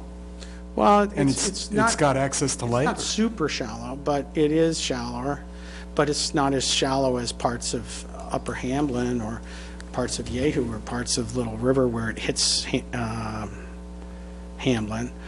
or Yehu. Well, even Hamlin, where you still have residual. I was surprised to see that there's a patch here and there, you can eelgrass sort of find it. But it tends to be ephemeral. It used to be consistently patches in certain places. We'd go and look. And then they, one year they were gone, and then the next year they were back. So that's mainly because it's shallow and it's shallow, and also I the think light that gets to it. I think it also may have something to do with the dynamics of that it's surrounded by wetlands, which may filter out some of the particulates as well. I'd just point out, too, that there is not a lot of land development in its watershed. It's No, there's got not. a really small watershed and not much in And it. anything that really would be sort of filtered out by, if it came in by the wetlands, I think.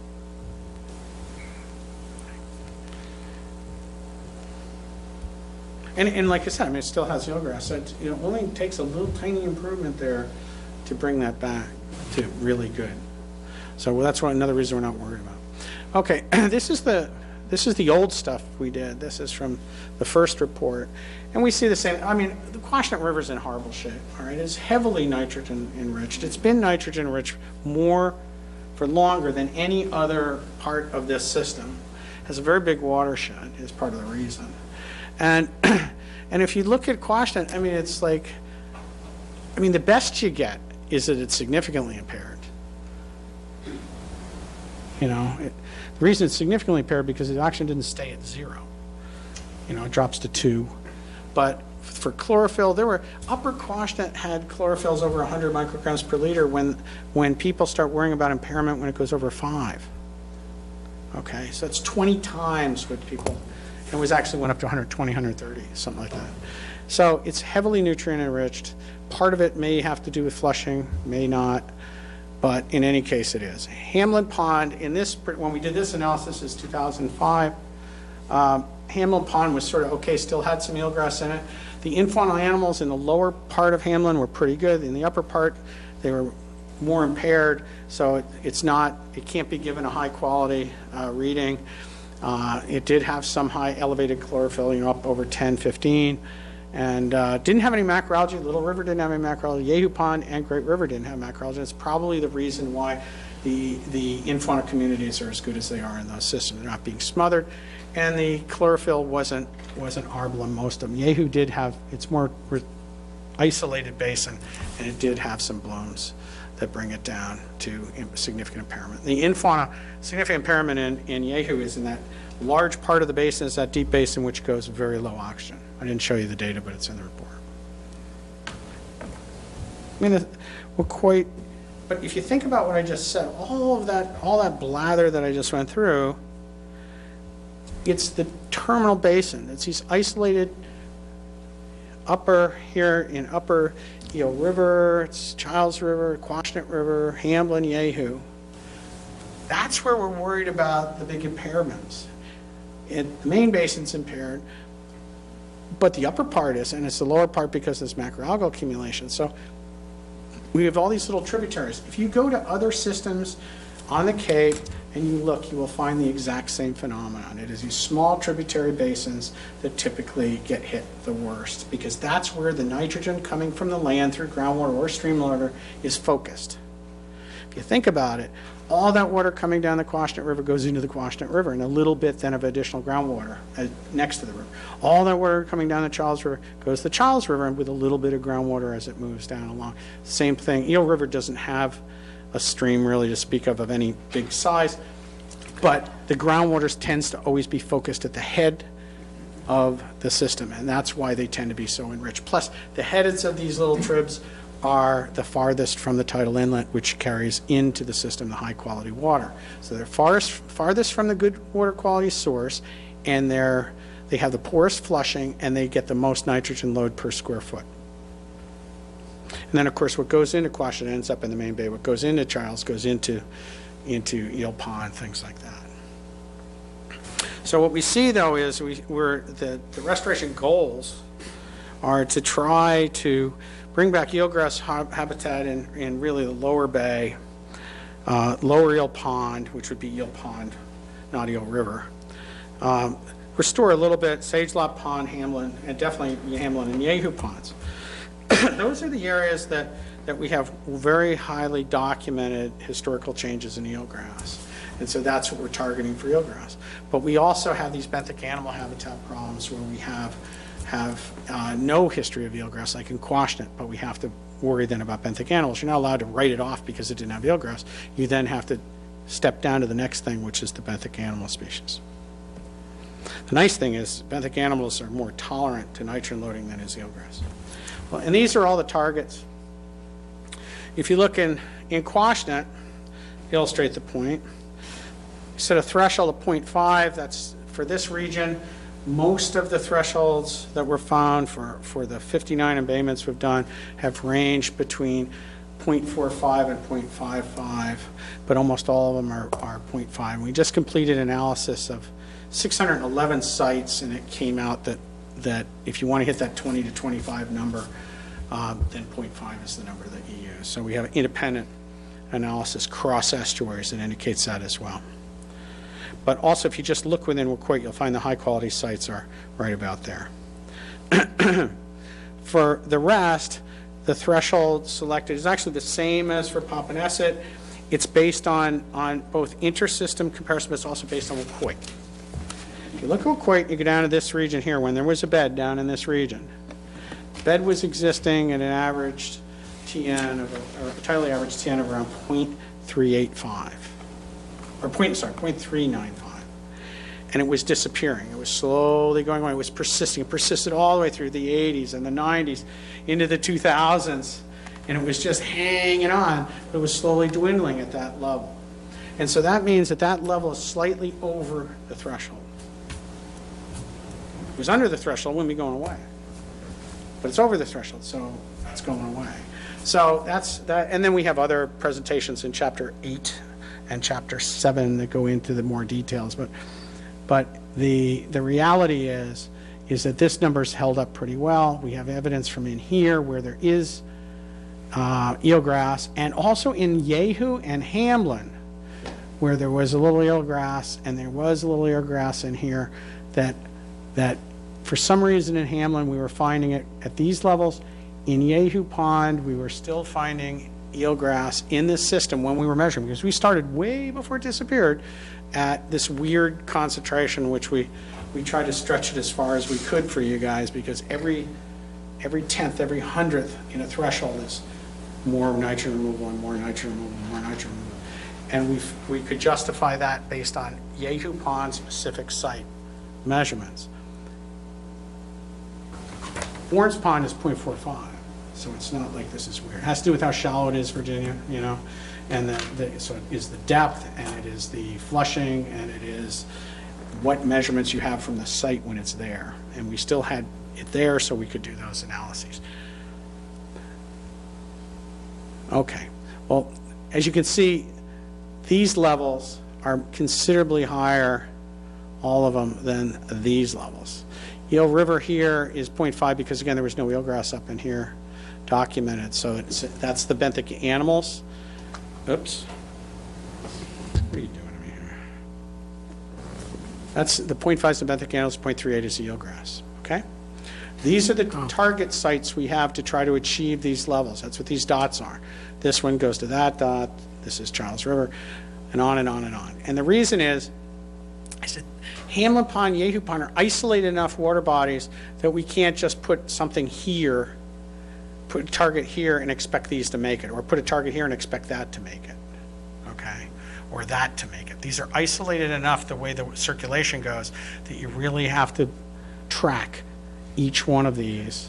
But the good news is you can actually restore Hamlin and Yehu without restoring Quashnet, say. You can't restore, well, yeah, and you could probably restore Eel River without restoring Charles River. I mean, those type, they're isolated enough. They're still connected, but they're isolated enough you might be able to do that. Well, one of the things we do is we have to see if you can actually make it. Now, what we do, and you're all familiar with this, what we do is we go in and we start sequentially removing nitrogen load from the watersheds until the levels at each one of those stations that are now above the threshold for that station hit the threshold for that station. And it's kind of funny because, as you saw, if you remove nitrogen from the Charles River, that actually affects the head of the main bay, because the way nitrogen comes out of the Charles River and up into the main bay. So it gets a little tricky to optimize. This is not optimized. This is, let's spread the pain around and take it out of a whole bunch of sub-embayments, plus what the town of Mashpee at the time was proposing to do, although that's now changed a bit because new scenario runs. And it's a relatively large amount of load. It says that we're getting about twice as much nitrogen in from the watershed as the system can tolerate. But remember that the watershed only accounts for about 80% of the total load to the bay, too. I mean, the atmosphere accounts for 21%. But we only are dealing with that controllable load. We're not dealing with natural surfaces and all that when I do the 53%, okay? And if you want to do it all by septic load reduction, you know, shoot it to the moon, take a sewer, shoot it at the moon, then it's a real lot, 76% of that. So big numbers. But the system is super impaired. And any one of those, Charles River, certainly Quashnet River would rank up in some of the most impaired smaller estuaries if that was an independent system around. So that's why it's so much. This system went over its nitrogen threshold more than 50 years ago. Okay? So it's a long way. It's not Quistit Harbor. It's not Wild Harbor, unfortunately. It's not those. It's that maybe just slightly over. This is way over. Big numbers. Brian, can I ask you? Yes. Could you use the mic? We have a mic up here, if somebody could pass it back, if you want to get up. Jane. A question from Jane Give Abbott. us your name, too, for the world to A question know. from Jane Abbott, who lives over Thanks. Hoyt Bay. Does the flushing of the Quashnet River have anything to do with its high nitrogen content? It has almost no exit into the bay. I know. At the point when we were doing this analysis, we put tide gauges in the lower basin. I checked just for you, Barb, today. We put tide gauge in the lower basin, below the bridge, but above the inlet. And we obviously had them in the main bay. I didn't go out to the ocean, just in the main bay. And there was not any significant attenuation of the tide at that point, which surprised me, between the main bay and that basin. There's two reasons for that. One is that there's a huge delta that's formed there, but as long as the water can pass over that without, if it's wide enough, then you don't get an occlusion. If it's that way today, I don't know. And that would be one thing that you would go out and recheck, just to make sure today, is it that way? But at the time these things were done, it was not occluded as much as I thought it was, and got scolded by my hydrodynamic modeler this afternoon. So, and I checked the tide gauge records. They fall right on top of each other, so it's not occluded. Because it's an ACEC, it can't be dredged. It's what? An ACEC. Oh, I thought you said Area. Because it's easy, it can't be dredged. It's an area of critical environmental concern, dated back to 79. Yeah, I know. One would say that you don't want my opinion on that. I would say that if you could restore an entire estuary, half of an estuary, by taking out some of the sand that has come in, that might be something you might look into relative to the state. But you can dredge an ACEC. Rock Harbor's, or is that outside? Is the dredge site in Rock Harbor outside? Didn't they move the ACEC line? Yeah. I think there was a little, do you remember, Ed? Yeah, I think the line kind of dips into the estuary.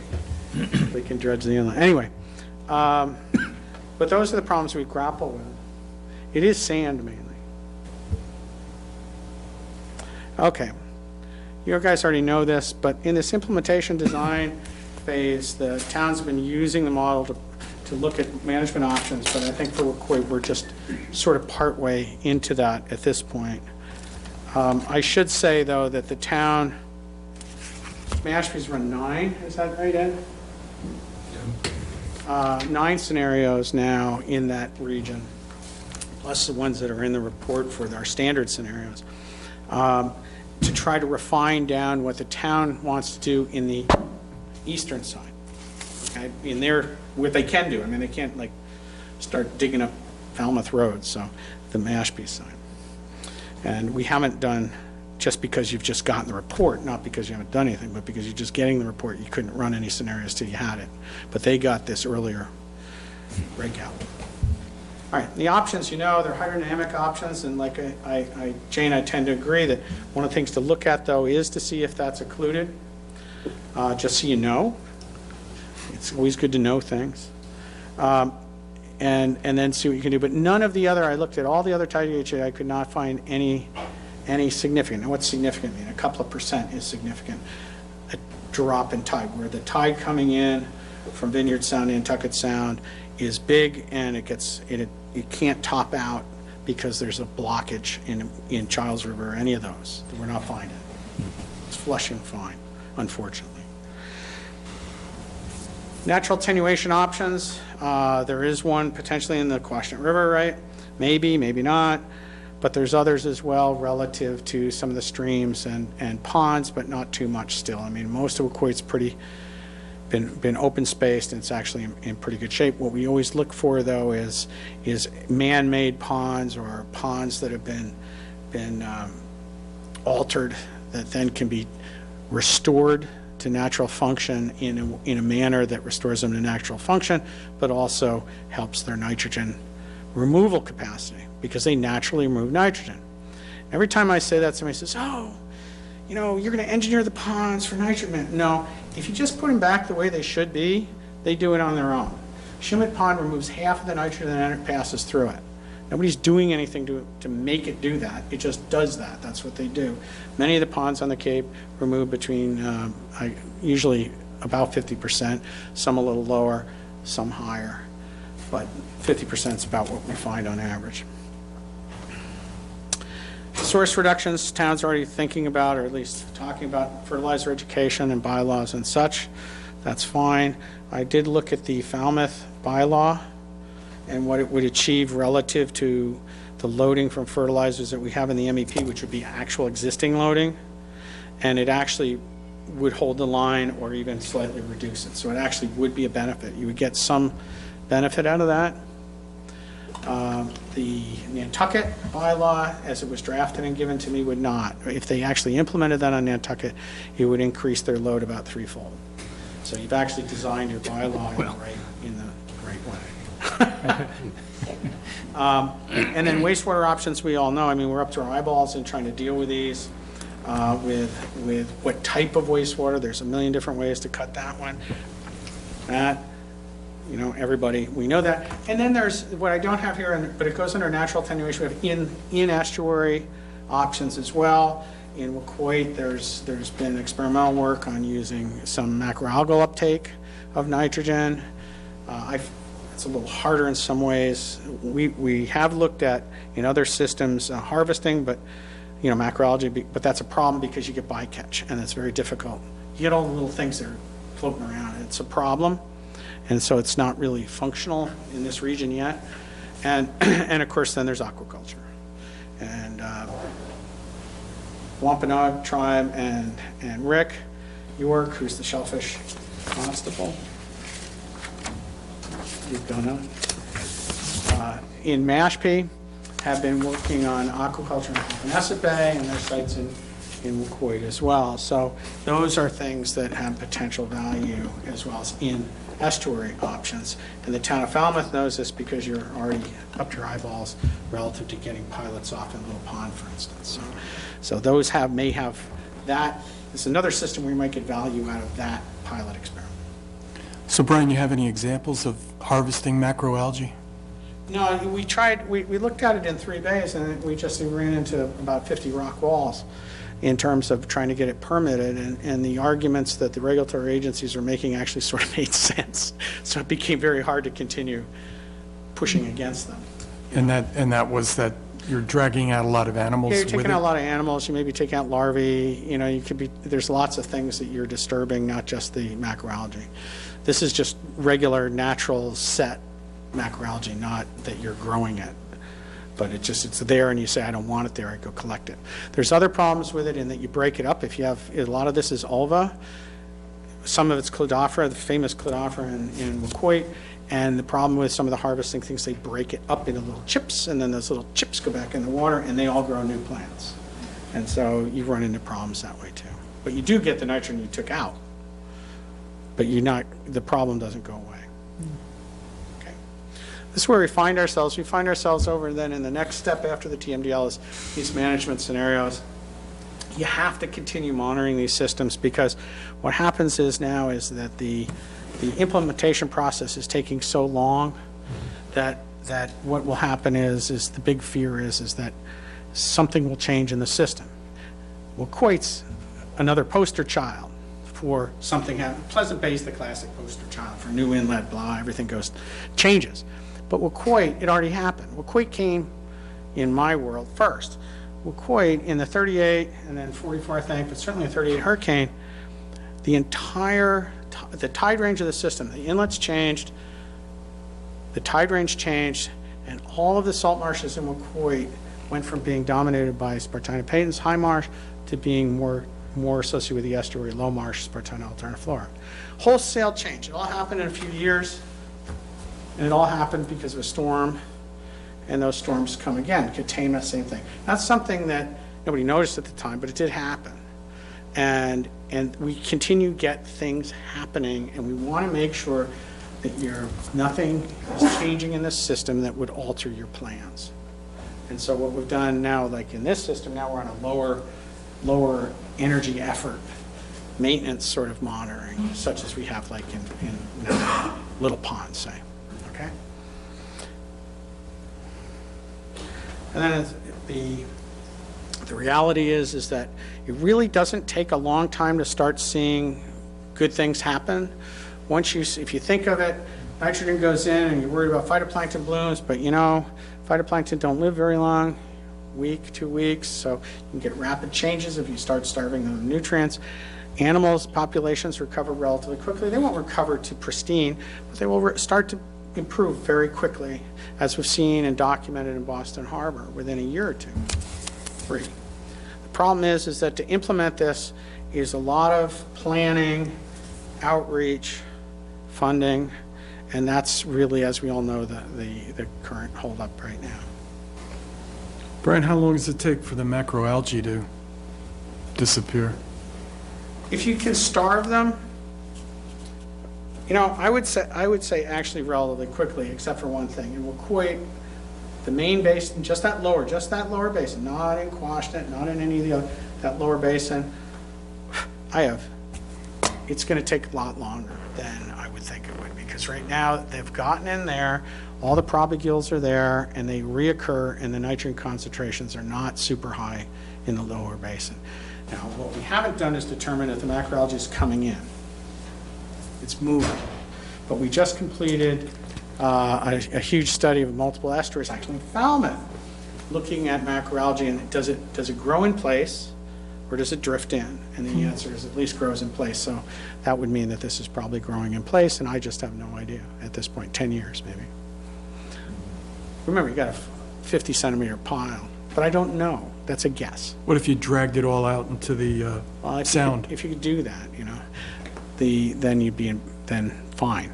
But you can't do that. So the question is, what you're waiting is for natural source processes to wind it down. You have to get rid of the nitrogen in the sediments. That's about a 3 to 5 year process. But it ramps down. It doesn't like go like this, 1 year, 2 year, 3 years. It goes the first year you lose a lot, and then less, then less, then less, and then after 3 to 5 years it's back to some new baseline. Because a lot of that macroalgae, we think, is getting its nitrogen out of the sediment.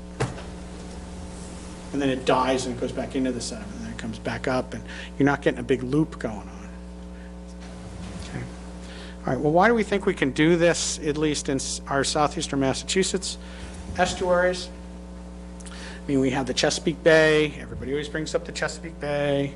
The first time I heard it, we spent $1 billion in the Chesapeake and nothing's improved. Now I think it's spent $3 billion in the Chesapeake and nothing's improved. The point is the Chesapeake Bay, more than half of the load is from agriculture. They have a lot of wastewater treatment plants, and the system is hundreds and hundreds and hundreds of times bigger than our systems. It has 8 states involved. It has an airshed that is even bigger. It's too big. It's heavily loaded, and it's very difficult to control agricultural loads. Not that way. What we have is 2 towns mainly are in control of Wacoita. It's not true. There's other towns that contribute in the watershed, but fundamentally Mashpee and Falmouth, if they chose to just say, the heck with everybody else, we're going to do this, we're going to work together, get this done, could do it. Whereas in the Chesapeake, that you need whole states to get together, and that's just not multiple states to get together to do it. So it really comes down to the size of the estuary, the magnitude of the problem, and the fact that most of the loads are controllable. They're in local control and state control.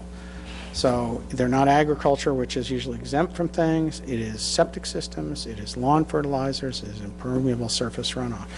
Things that can be controlled and managed with this at the local level and the state level. So that's part of the TMDL process. But that's why I think, and beginning to see movement in certain areas that would indicate that this is pushing us way ahead of the Baltic Sea and these other places. That's it. Brian, one question. Please use the mic. And I should say that Ed Eichner is here, who's the land use lead, and he's here to answer any questions. Most of the people have questions about source identification. Yes, Mr. Bates. Yeah, Ken Bates. Based on the interaction you showed in your presentation between the 2 communities, it appears to me that one community could not do it by themselves. Am I correct in that? Yeah, if you wanted to, I mean, we've done this analysis for Mashpee where we've removed virtually everything, right? I mean, Jeff, I mean, it's not everything now, but it's like everything. And they can't get all of those 3 eastern systems back to full restoration because they're still being fed with nitrogen from the main bay, which is coming out of other parts of the system. But they can get really close. And so what it really means is that the 2 communities can get there, but it doesn't look like that one community can necessarily do it on their own. We could see huge improvements, but we wouldn't get to full restoration. So it's going to take multiple communities. Pompanesett Bay is, you have 3 communities, right, pretty much, but it's still mainly Mashpee, right?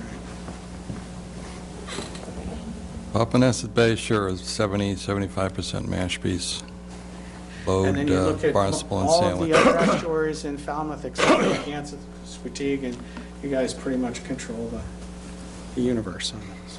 The one that, other than the main body of Oquite Bay, that we're most concerned about working with Falmouth on is Hamlin Pond, since that's the one of the smaller estuaries that we share, and, well, to a certain extent, obviously, Quashnet, Unicus River. I guess we're the load, and you guys are the victims, so we'll have to talk about that as well. But, you know, the upside for Hamlin and Yehu That one sounds almost hopeless, the way you said, well, you could fix these others, but you don't touch Well, it. yeah, it's I not guess there has to hopeless, be a but triage it's also effort. it's a heavily altered system, too. You know, it's been heavily man-altered, and so therefore it has other problems, not just what's coming in now, but the fact there were bogs, the fact that there was stuff in the bay, the ponds, the dam ponds, the undammed ponds, all that stuff.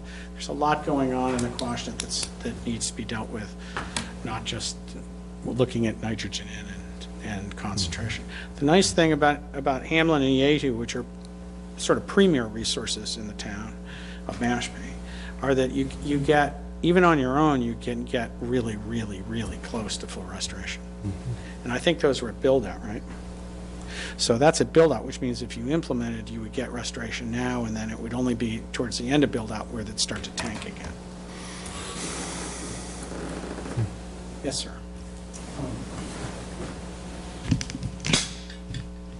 Is this on? I guess. I'm Rick York, Mashpee Shellfish Constable. Going back to Matt Patrick's question about the macroalgae, the seaweed bed in the middle of Oquite Bay, and that is growing in place. It's staying there except for that one odd year where it happened to have conditions where it floated to the top. It was making so much oxygen that it floated itself to the top, but normally it just sits down there, as Brian just said. But it's different. It's an unusual seaweed bed. In the 20 years that I've been here, and also growing up on Cape Cod, you normally get red stringy seaweeds such as Gracilaria and a bunch of mixed algae. That is just almost one species of Cladophora green algae, and it's been down there stable for at least 20 years, and it doesn't tend to go through seasonality. It just grows. It actually grows in the winter under ice until the snow covers it. So it's very stable, it's very thick, and it doesn't move around with storms, or it's just deep enough that it doesn't do that. And the reason that I'm bringing it up is that if you're suggesting that we should remove it, drag it out of there, harvest it, whatever, you should be aware that that seaweed is actually the biggest cleanup of the entire system, because it's pulling out so much nitrogen. If you just take the numbers in the report, and I convert the numbers from kilograms per day to tons of nitrogen a year because I'm looking at the shellfish option, but Oquite Bay, the whole system has about 40 tons total load from the watershed, and that seaweed bed in the middle of the bay is taking out 25 tons. If that bed wasn't there, you would, I don't know if you'd even be able to clean it up, or you certainly wouldn't be able to afford to. Matt's question and point, I think, was in the context of how long does it take to clean it up. So first thing you do is turn the spigot off. Right. And then you worry about After you shut off the nitrogen. Right, but how do you get rid of that? In which case, then, that you've disrupted the system in a positive way, so that then you might be able to But that's get rid of that. good, well taken. I mean, I didn't realize that. Have it float to the surface and then get rid of it. well, I just can't, in my opinion, I don't think we should touch it, because at this point in time, without having removed the sources, we would be shooting ourselves in the foot, because we'd have 25 tons more. There'd be no sense to do it until you shut the sources off. Right. The way things are going, that's somebody else's problem. Well, we're trying to clean it up now. That's the idea. I know, but until the sources go off, until the groundwater plumes are depurated, become washed through, and not completely, but just significantly, and you've lowered the load to the estuary, it's difficult to start. This is like a second step issue. The aquaculture is an immediate issue. You can do that anytime you want. It doesn't, you get a higher percentage reduction if you've shut the other sources off, but at this point you could start that right away. So on the seaweed topic, from what you were saying, it sounds like we preferred aquaculture of seaweed, not harvest of natural seaweed. Or at least there's problems with large-scale harvest. I consider at this point, as I'm hoping that my colleagues do, that aquaculture of seaweed right now is still a research exercise. I mean, we've been growing oysters for a long time, and yet we're looking at that as a research topic. Mm-hmm. And I'm thinking that the seaweed part is still a research. We can do it. I mean, you can grow it, but the question is that can you get enough? Can you dispose of it?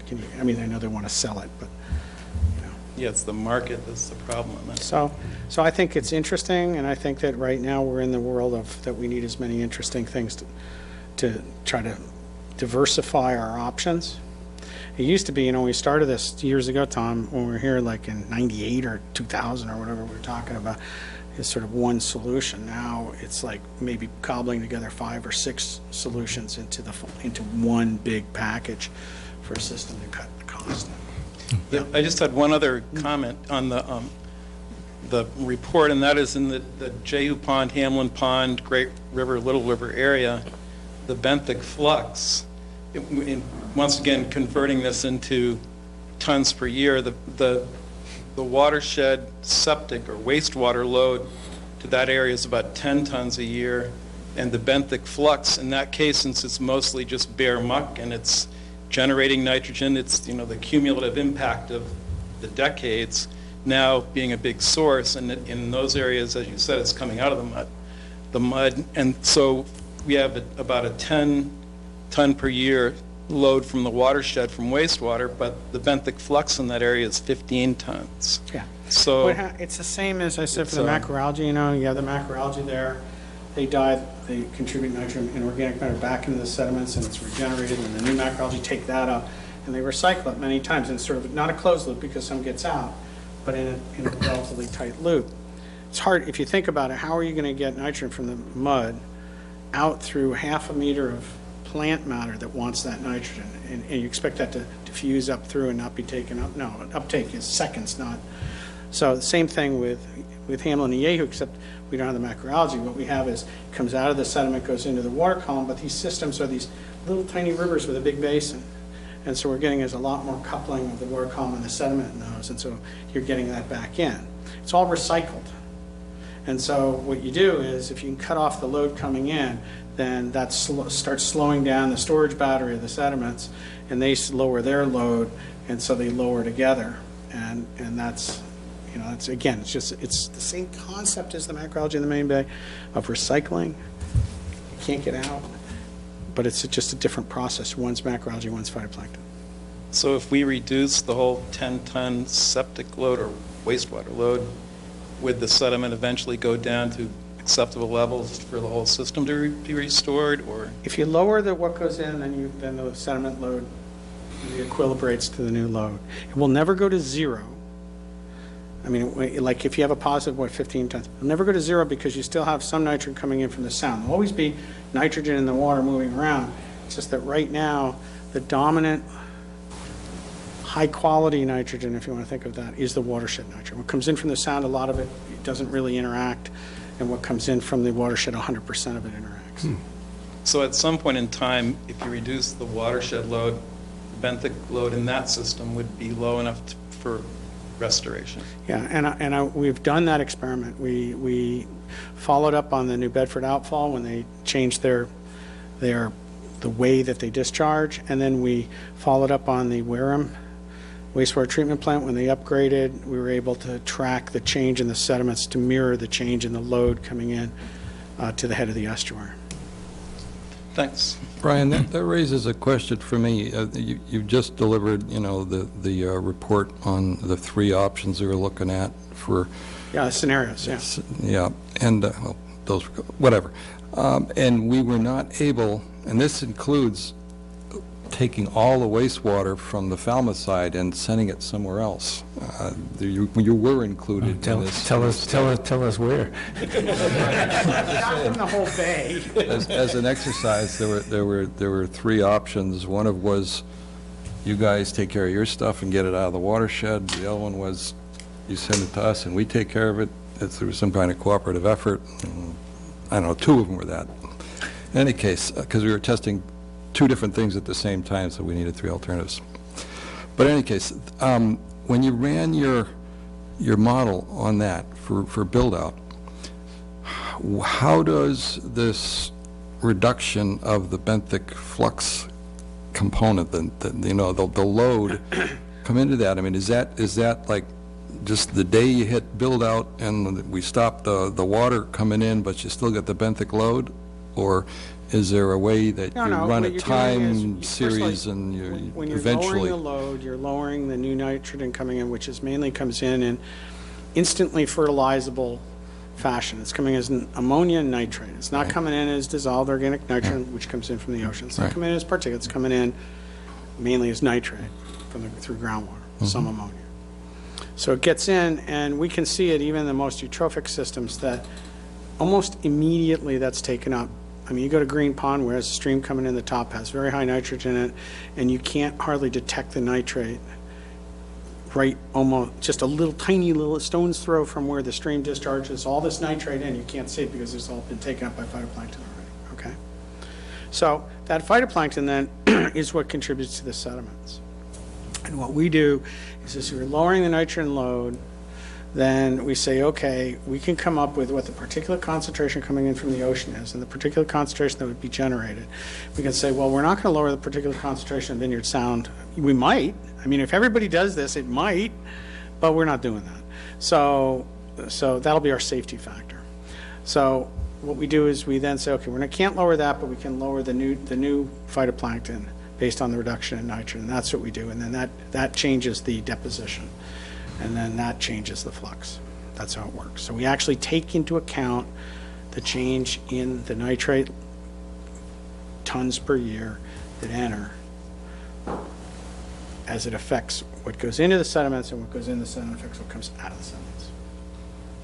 Right, but if we've got 15 tons, as Rick is saying, coming out of the sediments... But remember, it goes into the sediments. More than 15 tons goes into the sediments. Well, apparently 10 goes into the sediments in that.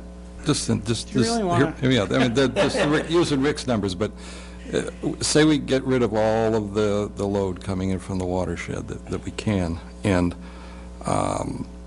when you gave us a report, was that a report about what happens that day, and we've still got the benthic flux adding? No. We take it, we run it to equilibrium. Was it 5 years later when? Yeah, it's 5 years later. So that was the best in other words, that was the best we could do.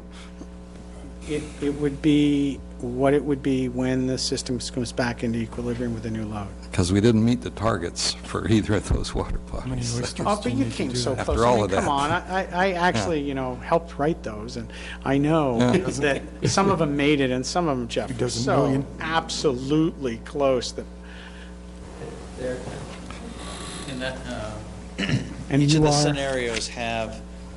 On those water bodies, Jeff Gregg from GHD, there you go. Have some, depending on the recharge location, some nitrogen going back into that system, depending on where we pick the recharge locations. I can't say that, I mean, we may have shown quote-unquote sewering or dealing with that 100% in those areas, but there's still that recharge load that's coming back through. So it's not...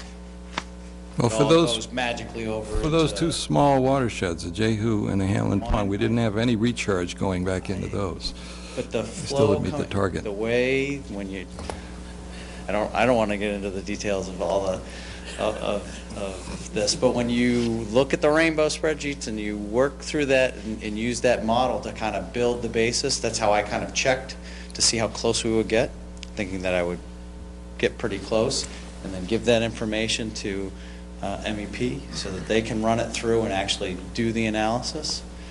When you plug those values in and pull out the nitrogen and then plop it in, like say the Keeter property, or you plug it in to the Johns Pond watershed or somewhere up higher up and things like that, you have to account for where all that nitrogen goes. And in at least one of the scenarios where we use the Keeter property as a potential recharge location, I had to make an assumption that some of that nitrogen went over towards Papaneset Bay and some of it went to Oquay. Now, from standing right here, I can't tell you exactly which one of the sub-embayments it went through, but there is that potential for that. Yeah. So I'm just saying. That was the one that had the everyone worst talks about results, yeah.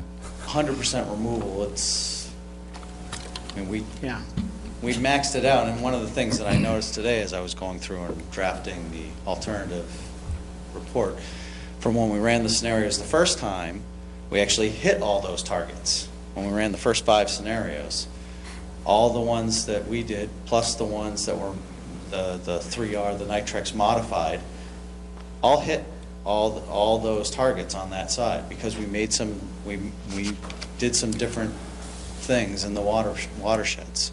And then as we developed the 3 alternatives, the next 3 options, if you look at the reports, we tweaked some things, we did something different. I haven't gone through back since we've gotten the model results to see what that difference is. But we did do that analysis, and we hit it the first time. Now, granted, the second time, we were running it on the full Quoit Bay as well, so there may have been some additional nitrogen that, as you see, coming back up through from the main body. Right. And I don't know what that impact is, or what, you No, know.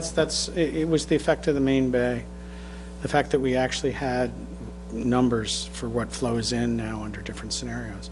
So the trick is if the load of the main bay drops, then the load going into Hamlin and Yehu will drop, and you'll hit your targets. That's the take-home message of that. But I want to say one thing, just for you guys. This is a build-out scenario, so remember that for the whole bay, I don't remember what it is for these sub-embayments. For the whole bay,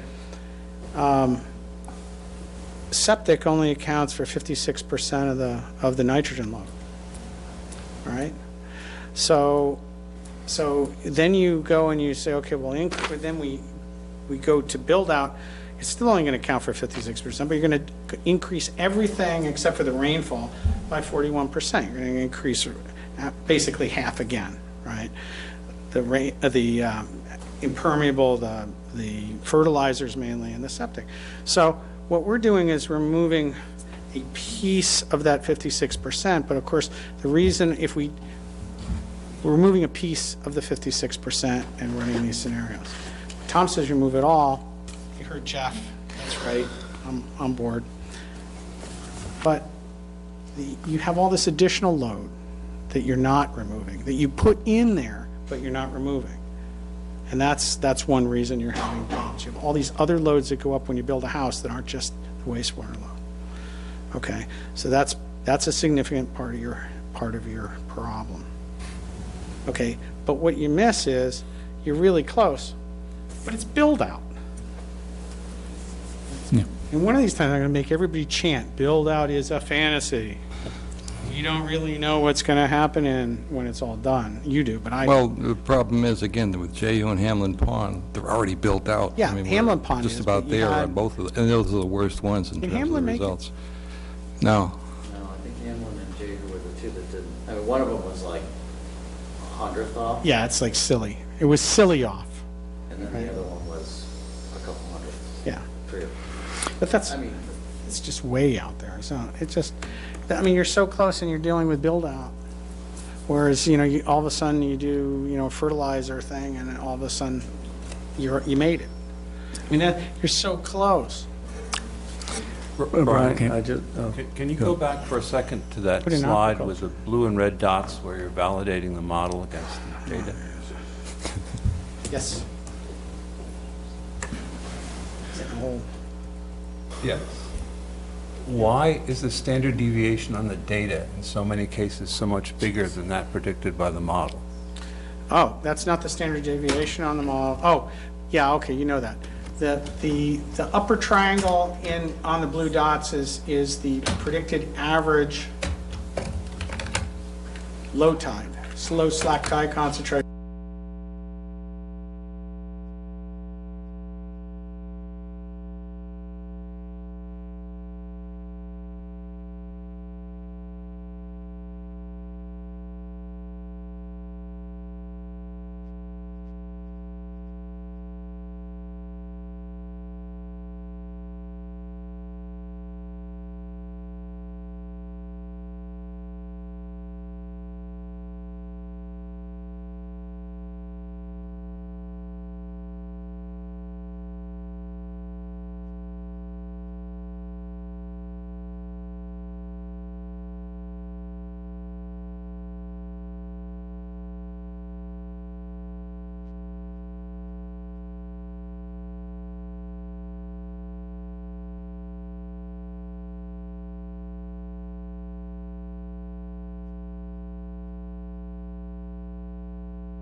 There's ways to deal with that. The solid ones are difficult because how the heck do you get them in?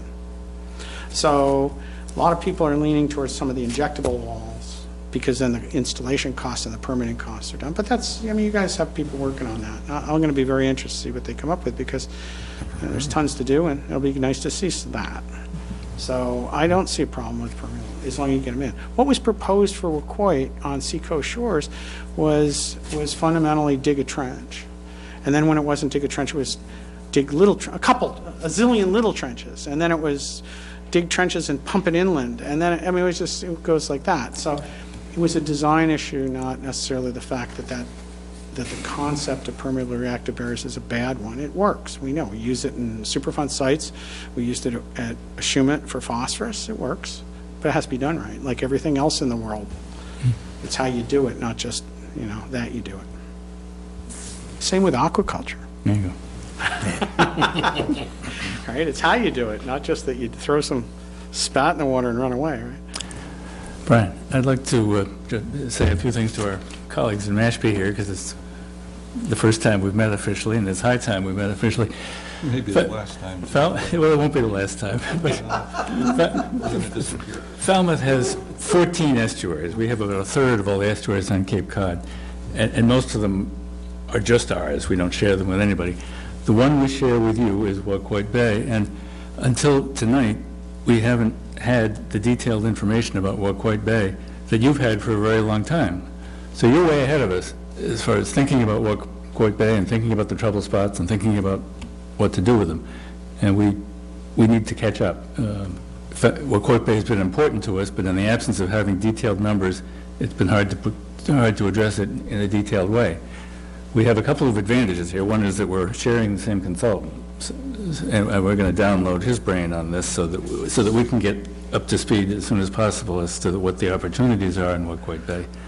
But it is a huge estuary, and a complicated one, and an important one to the town of Falmouth. And frankly, the idea that there are other towns that are going to be interested, there may be other towns interested, but your town and our town are the abutters. And we're going to be the responsible parties here, and we're going to work this out together. Hello from Sandwich, too. With you, and we're looking forward to that. I do want to say one thing for the people in Mashpee that are listening. You hear all this stuff about the scenarios that were run, you didn't hit the target. Please remember, you didn't hit the target when you increased the load over existing conditions by half again as much as it is today. If you did this, you would hit the target, and you would hit it for a long time until build-out reached close to the end, and then you might go over and you might not. So it's not like, oh, we didn't hit the target, we're done, that's it.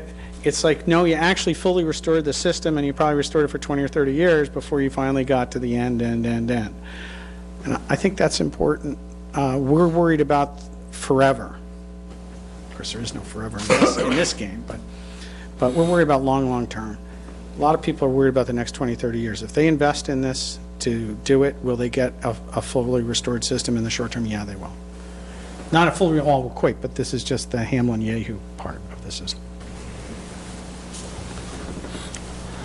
Brian, we talk about low-hanging fruit, and this is our first opportunity to look at the Falmouth side of the Waquoit Bay, but I know you've been thinking about this for 10 years. Can you kind of point us towards some opportunities that we ought to think about more than others on our side of the bay?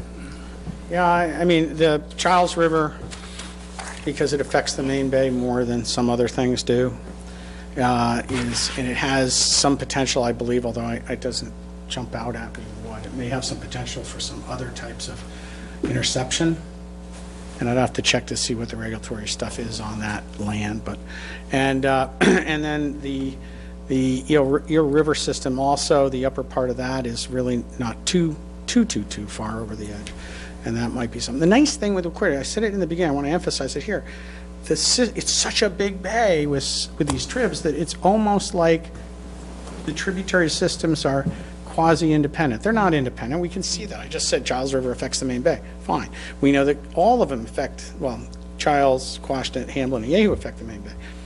But it means that you might not have to say on day one, let's try to do it all. Let's focus on this tributary and not that one for whatever reason is the proper for your community. Or maybe you want to do both half. It doesn't matter. But I would be focusing on these upper regions, especially Giles, because you'd get the bang for the buck in the main bay. You'd get it at the head of the bay. Mm-hmm. And that would be neat. Get a twofer. But we can talk more about that. Don't leave out Hamlin Pond. That's well, no, I mean, and that's if you affect the head of the bay, then you affect the main bay, and you affect the nitrogen going into Hamlin. It struck us because the last time we talked, this is a couple of years ago. What's the easiest one to get back to where it was? Hamlin Pond was the last one that went, and it was sort of like Hamlin Pond may be the best one to bring back. That involves both towns. When we ran those scenarios, did we run build out for Falmouth under those build out scenarios? For The last set of portions that Hope are so. moved by database, not, well, it's built out for all of them. Yeah, but I mean, so therefore it was build-out load from Falmouth and build-out load from Mashpee? Right. Okay, so there's part of your answer to why it didn't hit this time. We didn't have build-out for Falmouth last time. So what you're doing is now you're looking at the build-out results when you only work within the Hamlin, Yahoo, and some Quashnet watersheds, and yet all the load for the whole bay, from all of Falmouth, from Childs, from the Eel River, all that load in the main bay, all is increasing. It's all increasing. So the concentration from the main bay is increasing going into Hamlin. At build-out, for your build-out, it was a build-out scenario. We didn't touch Falmouth over there. So, of course, you're trying to fix these only by fixing them and you made it pretty much. I mean, we can kind of agree. I can see the quizzical look on Tom's face. Yeah, I did too, and I was trying to figure out how I could make it more. We sewered all of Falmouth's portion as well as They're our talking, they're talking all of the entire Quoit Bay watershed. Yeah, So, I'm not. and I know, I understand that you're not thinking about the Falmouth side of just Falmouth's portion, you know, Eel River, Childs River. But what they're saying is all that load and all that build-out load, when they ran the model the first time, and correct me if I'm wrong, you created a mini model of just the eastern portion and kind of ignored, put a big piece of paper over the whole rest of Quoit Bay proper. Yeah, and they assumed the level of water quality that was coming in from the But bay. when they ran the model the second time and we didn't meet the thresholds in those two embayments, they now took all the data from the whole rest of Falmouth, ran the model, and that had an impact on the entire bay, which also came back up, as you can see the little, when you ran the cool little stuff that showed the flux going in and out, you could see that nitrogen coming back in, and that was part of the reason why that those, as we're having the discussion today, didn't meet under this new run because they never ran what happens when the rest of Falmouth keeps doing what it's doing without addressing anything. Yeah, we didn't have the build-out for Falmouth that is within the Quoit watershed. So it was a very conservative run. So presuming that Falmouth, as part of facilities planning and whatever, at some point would be addressing parts of Quoit Bay, that would have an impact, and it would also, as they run the whole model, the scenario really would be a scenario that would show what Falmouth might do sometime in the future, what Mashpee might do under a build-out condition, and then you'd see the impact on both. And that's the real thing you want to do anyway, because what that does is that everybody can sort of refine their load reduction, because Falmouth benefits from the reduction in the Quashnet in a huge way, and it also benefits from the reduction in Hamlin and Yahoo in a lesser degree, because they all contribute to the main, you know. So you would remove less in that case. Okay? As hard as I try to make you an optimist, it's just not working. It's impossible. You're wasting your time. I think you're right. You haven't heard the bad news yet. You're getting fired, so. That's some other time. Well, we do have a new chancellor. Do you know something I don't know? The town of Mashpee is working with Barnstable and Sandwich on an intermunicipal agreement. We actually have county funding to have Mike Domenica draft intermunicipal agreements between Mashpee and the surrounding towns. Now, he's been working on the Papaneset one for a number of years, which still hasn't come to fruition, but part of his task is really to do a similar thing for Mashpee, Sandwich, and Falmouth relative to meeting Quoit Bay TMDLs. So at some point, I think Mike ought to be talking to you guys or whoever is in power in Falmouth to start talking about that. And Brian, at some point, we're going to need a similar exercise to what we had in Papaneset Bay through the pilot project to establish what is an equitable share of the target loads to allocate to each town in terms of responsibilities. So what we've done in Papaneset was there were It was basically a watershed-wide reduction of nitrogen load had built out that was, well, a reduction of nitrogen load that was required to meet the target. And as a result, that was split. How do we split it? By the portion of the, no, by the load coming in 2001. It was a 2001 model for Papaneset.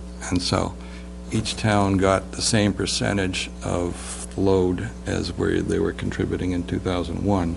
That was their percentage of the target load in the bay. And that's the basis for the intermunicipal agreement that we're working on with Barnstable fairly successfully there, and with Sandwich, who's still, you know, Sandwich is hard because they don't benefit, they only contribute nitrogen in both of these cases. But we need to do a similar thing with you guys, and just wanted to put that on the table. And Jerry, have you, yeah, you want to use the mic? Sure. Yeah. I know we can hear you, but never sure if the television audience. Thomas, Town of Falmouth. Basically, what you're talking about is the water quality trading. You pay for the amount of nitrogen you no, I mean, contribute. what it is you have to establish everybody's piece of the target in order to be able to do that, ultimately. That was the pilot project, was supposed to demonstrate, you know, intermunicipal cooperation, and it was EPA funded, so EPA was interested in seeing how a water quality nitrogen trading system might work. And in order to get there, we had to come up with, well, how much load is each town supposed to take out, and then start talking about trading. And it's all complicated by natural attenuation in the ponds and everything else. But we did that. We came up with some numbers.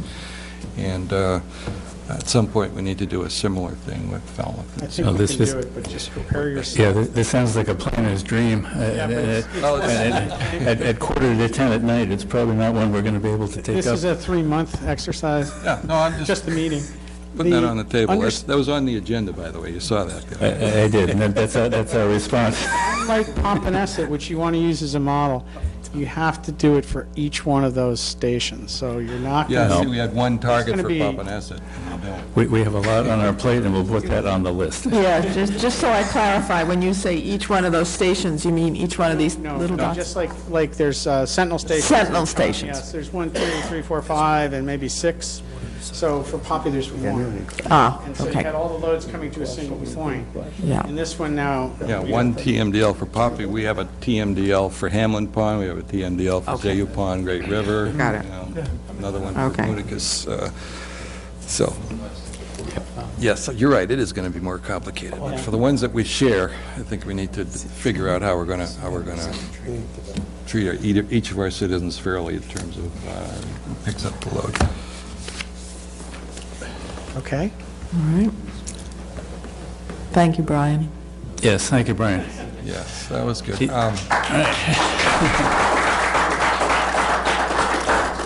He's almost done with Falmouth, if he can just get Bourne to play ball. Now, I don't know if there's areas for cooperation in terms of the shellfish, but you should know that our shellfish constable is proposing a fairly massive program of installing clams, quahogs in Jayu Hamlin Pond in those estuaries to try to meet our targets. And if there are areas where Falmouth and Mashpee can work together on that, I think one of them may be the survival of the, along with the rest of the Cape, of the guys that produce the seed. I don't know where that's going, but there seems to be an issue whether or not we'll have a... What's the status of that, Rick? The company that gives you your seed is hasn't been in decided. trouble? You're talking about the ARC shellfish hatchery in Dennis. And I believe that the issue with the wind turbine is still not resolved. I believe that's still in court. I'm not sure completely, but they're saying they're in business as far as we know. Right. These are the ones that are trying to sell themselves to the county for $4 million? Yeah. Yeah. Yes. Got it. Well, we got to keep them there from one way or the other. We have here, Ron and Steve and Sia have been working diligently on our own oyster project, which is to get a huge quantity of oysters in Little Pond this spring. And we'd be happy to tell you how that is coming along, but that remains the goal. I say a huge quantity, a quantity enough that you can measure the difference in nitrogen reduction, if there is some. As you know, we're already doing oysters in Papaneset Bay, Mashpee River, and Rick's planning on a major expansion of that this year. It's been fairly successful. And are you talking about the quahogs this year? Or is that? Yes, Yeah. we're planning to start a large increase in the existing propagation program for that Jehu Pond, Hamlin Pond, Little River, Great River area. And there's still about 30 acres of sandy bottom, and we could conceivably carry 30 million quahogs in there at 20 per square foot, which is only about what it used to be in the good old days of quahogging. We're only really talking about restoring the levels to what they used to be, and it's all a draft at this point, but we think we can really take out a lot of nitrogen that way. And if it's only for the purpose of cleaning it up while we're working on sewering, it's worth it for that alone. So, but we're working on it for our plan. So Right, and again, since we share Hamlin Pond and we're planning on doing it there, maybe there's an opportunity for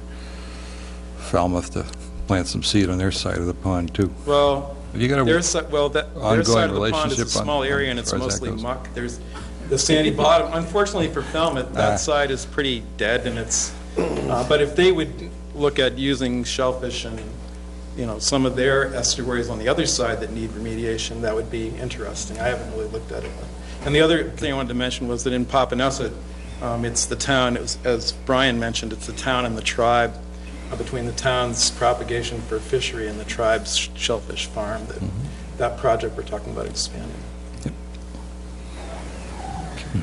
No, we've been following with great interest in the papers your efforts, and we've been good going. We're going ahead big time. All right. Anything else anybody wants to say in terms of cooperation or any last questions about Brian's presentation? Well, we're in this together with you on Wacoit Bay, and we will stay in touch. I think we can start by making sure that we each get each other's agendas, and that our consultant tells each of us what the other side is doing that might affect our own water body. Yeah.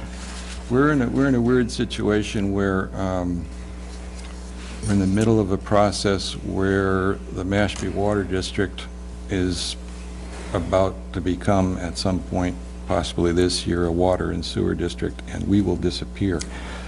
And mainly because they've not been willing to participate in our planning process. Our whole planning process may disappear as well rather quickly, so that's why I say we may not see you again. I'm glad you brought that up. Well, unfortunately, Could I ask a question along those lines? By what legal process will you disappear and they become water and sewer? Legislation filed by Representative Vieira that's being drafted up between our council and the Water District's council. As a home rule petition? Yes. Okay. Does it have to go through town meeting first? We already had a town meeting in Mashpee where the town voted to authorize the selectmen to go through that process. To go through that process. Yeah, okay. So it may have to go again. It depends on whether or not it has to be done again during this legislative session. Has it been filed? No, it hasn't been completed yet. There's some debate about who's going to pay for what or not. Right. Still going on, but the indication, and this is the first the other commissioners have heard about it, is that we are going to be asked to stop all of our work by the selectmen until the district takes over, and I'm not sure how that works, because when the district takes over legally, we go out of existence at exactly the same time. So, right. We're a little bit in limbo now, but we're all still here for now to talk to you. Well, but probably can't isn't do the it. deadline for filing for this year? Hasn't It's gone Yeah. by. It's gone by, so, The 18th. Well, you can late file. Home rule petitions There's no problem with that, but, can file anytime. I see, okay. and you've had your town meeting vote, so that's it done. Yes, unless it turns out it needs to be during the same legislative session, whether they need another vote. That was a question, was up in the air, so. Okay. So I was serious, this may be the last meeting Okay. of the Mashpee Sewer Okay. Commission. Oh, but it's it was great. it's been nice meeting you. The complex probably make it more difficult. Great. You're looking for a motion We'll be to dancing adjourn? alone. All right. Second. Well, we met until 10:30 the other night. I don't know why you guys want to go home so soon. We usually meet after 10. Tonight, we're going to beat our own record, I think. I'll let you- Motion to adjourn? So moved. Second? Any discussion? All in favor? Aye. Okay. We're gone. I make a motion to adjourn.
She's a little runaway.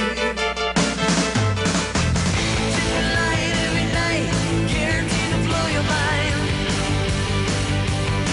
I see you out on the streets, calling for a wild time. So you sit home alone, 'cause there's nothing left that you can do.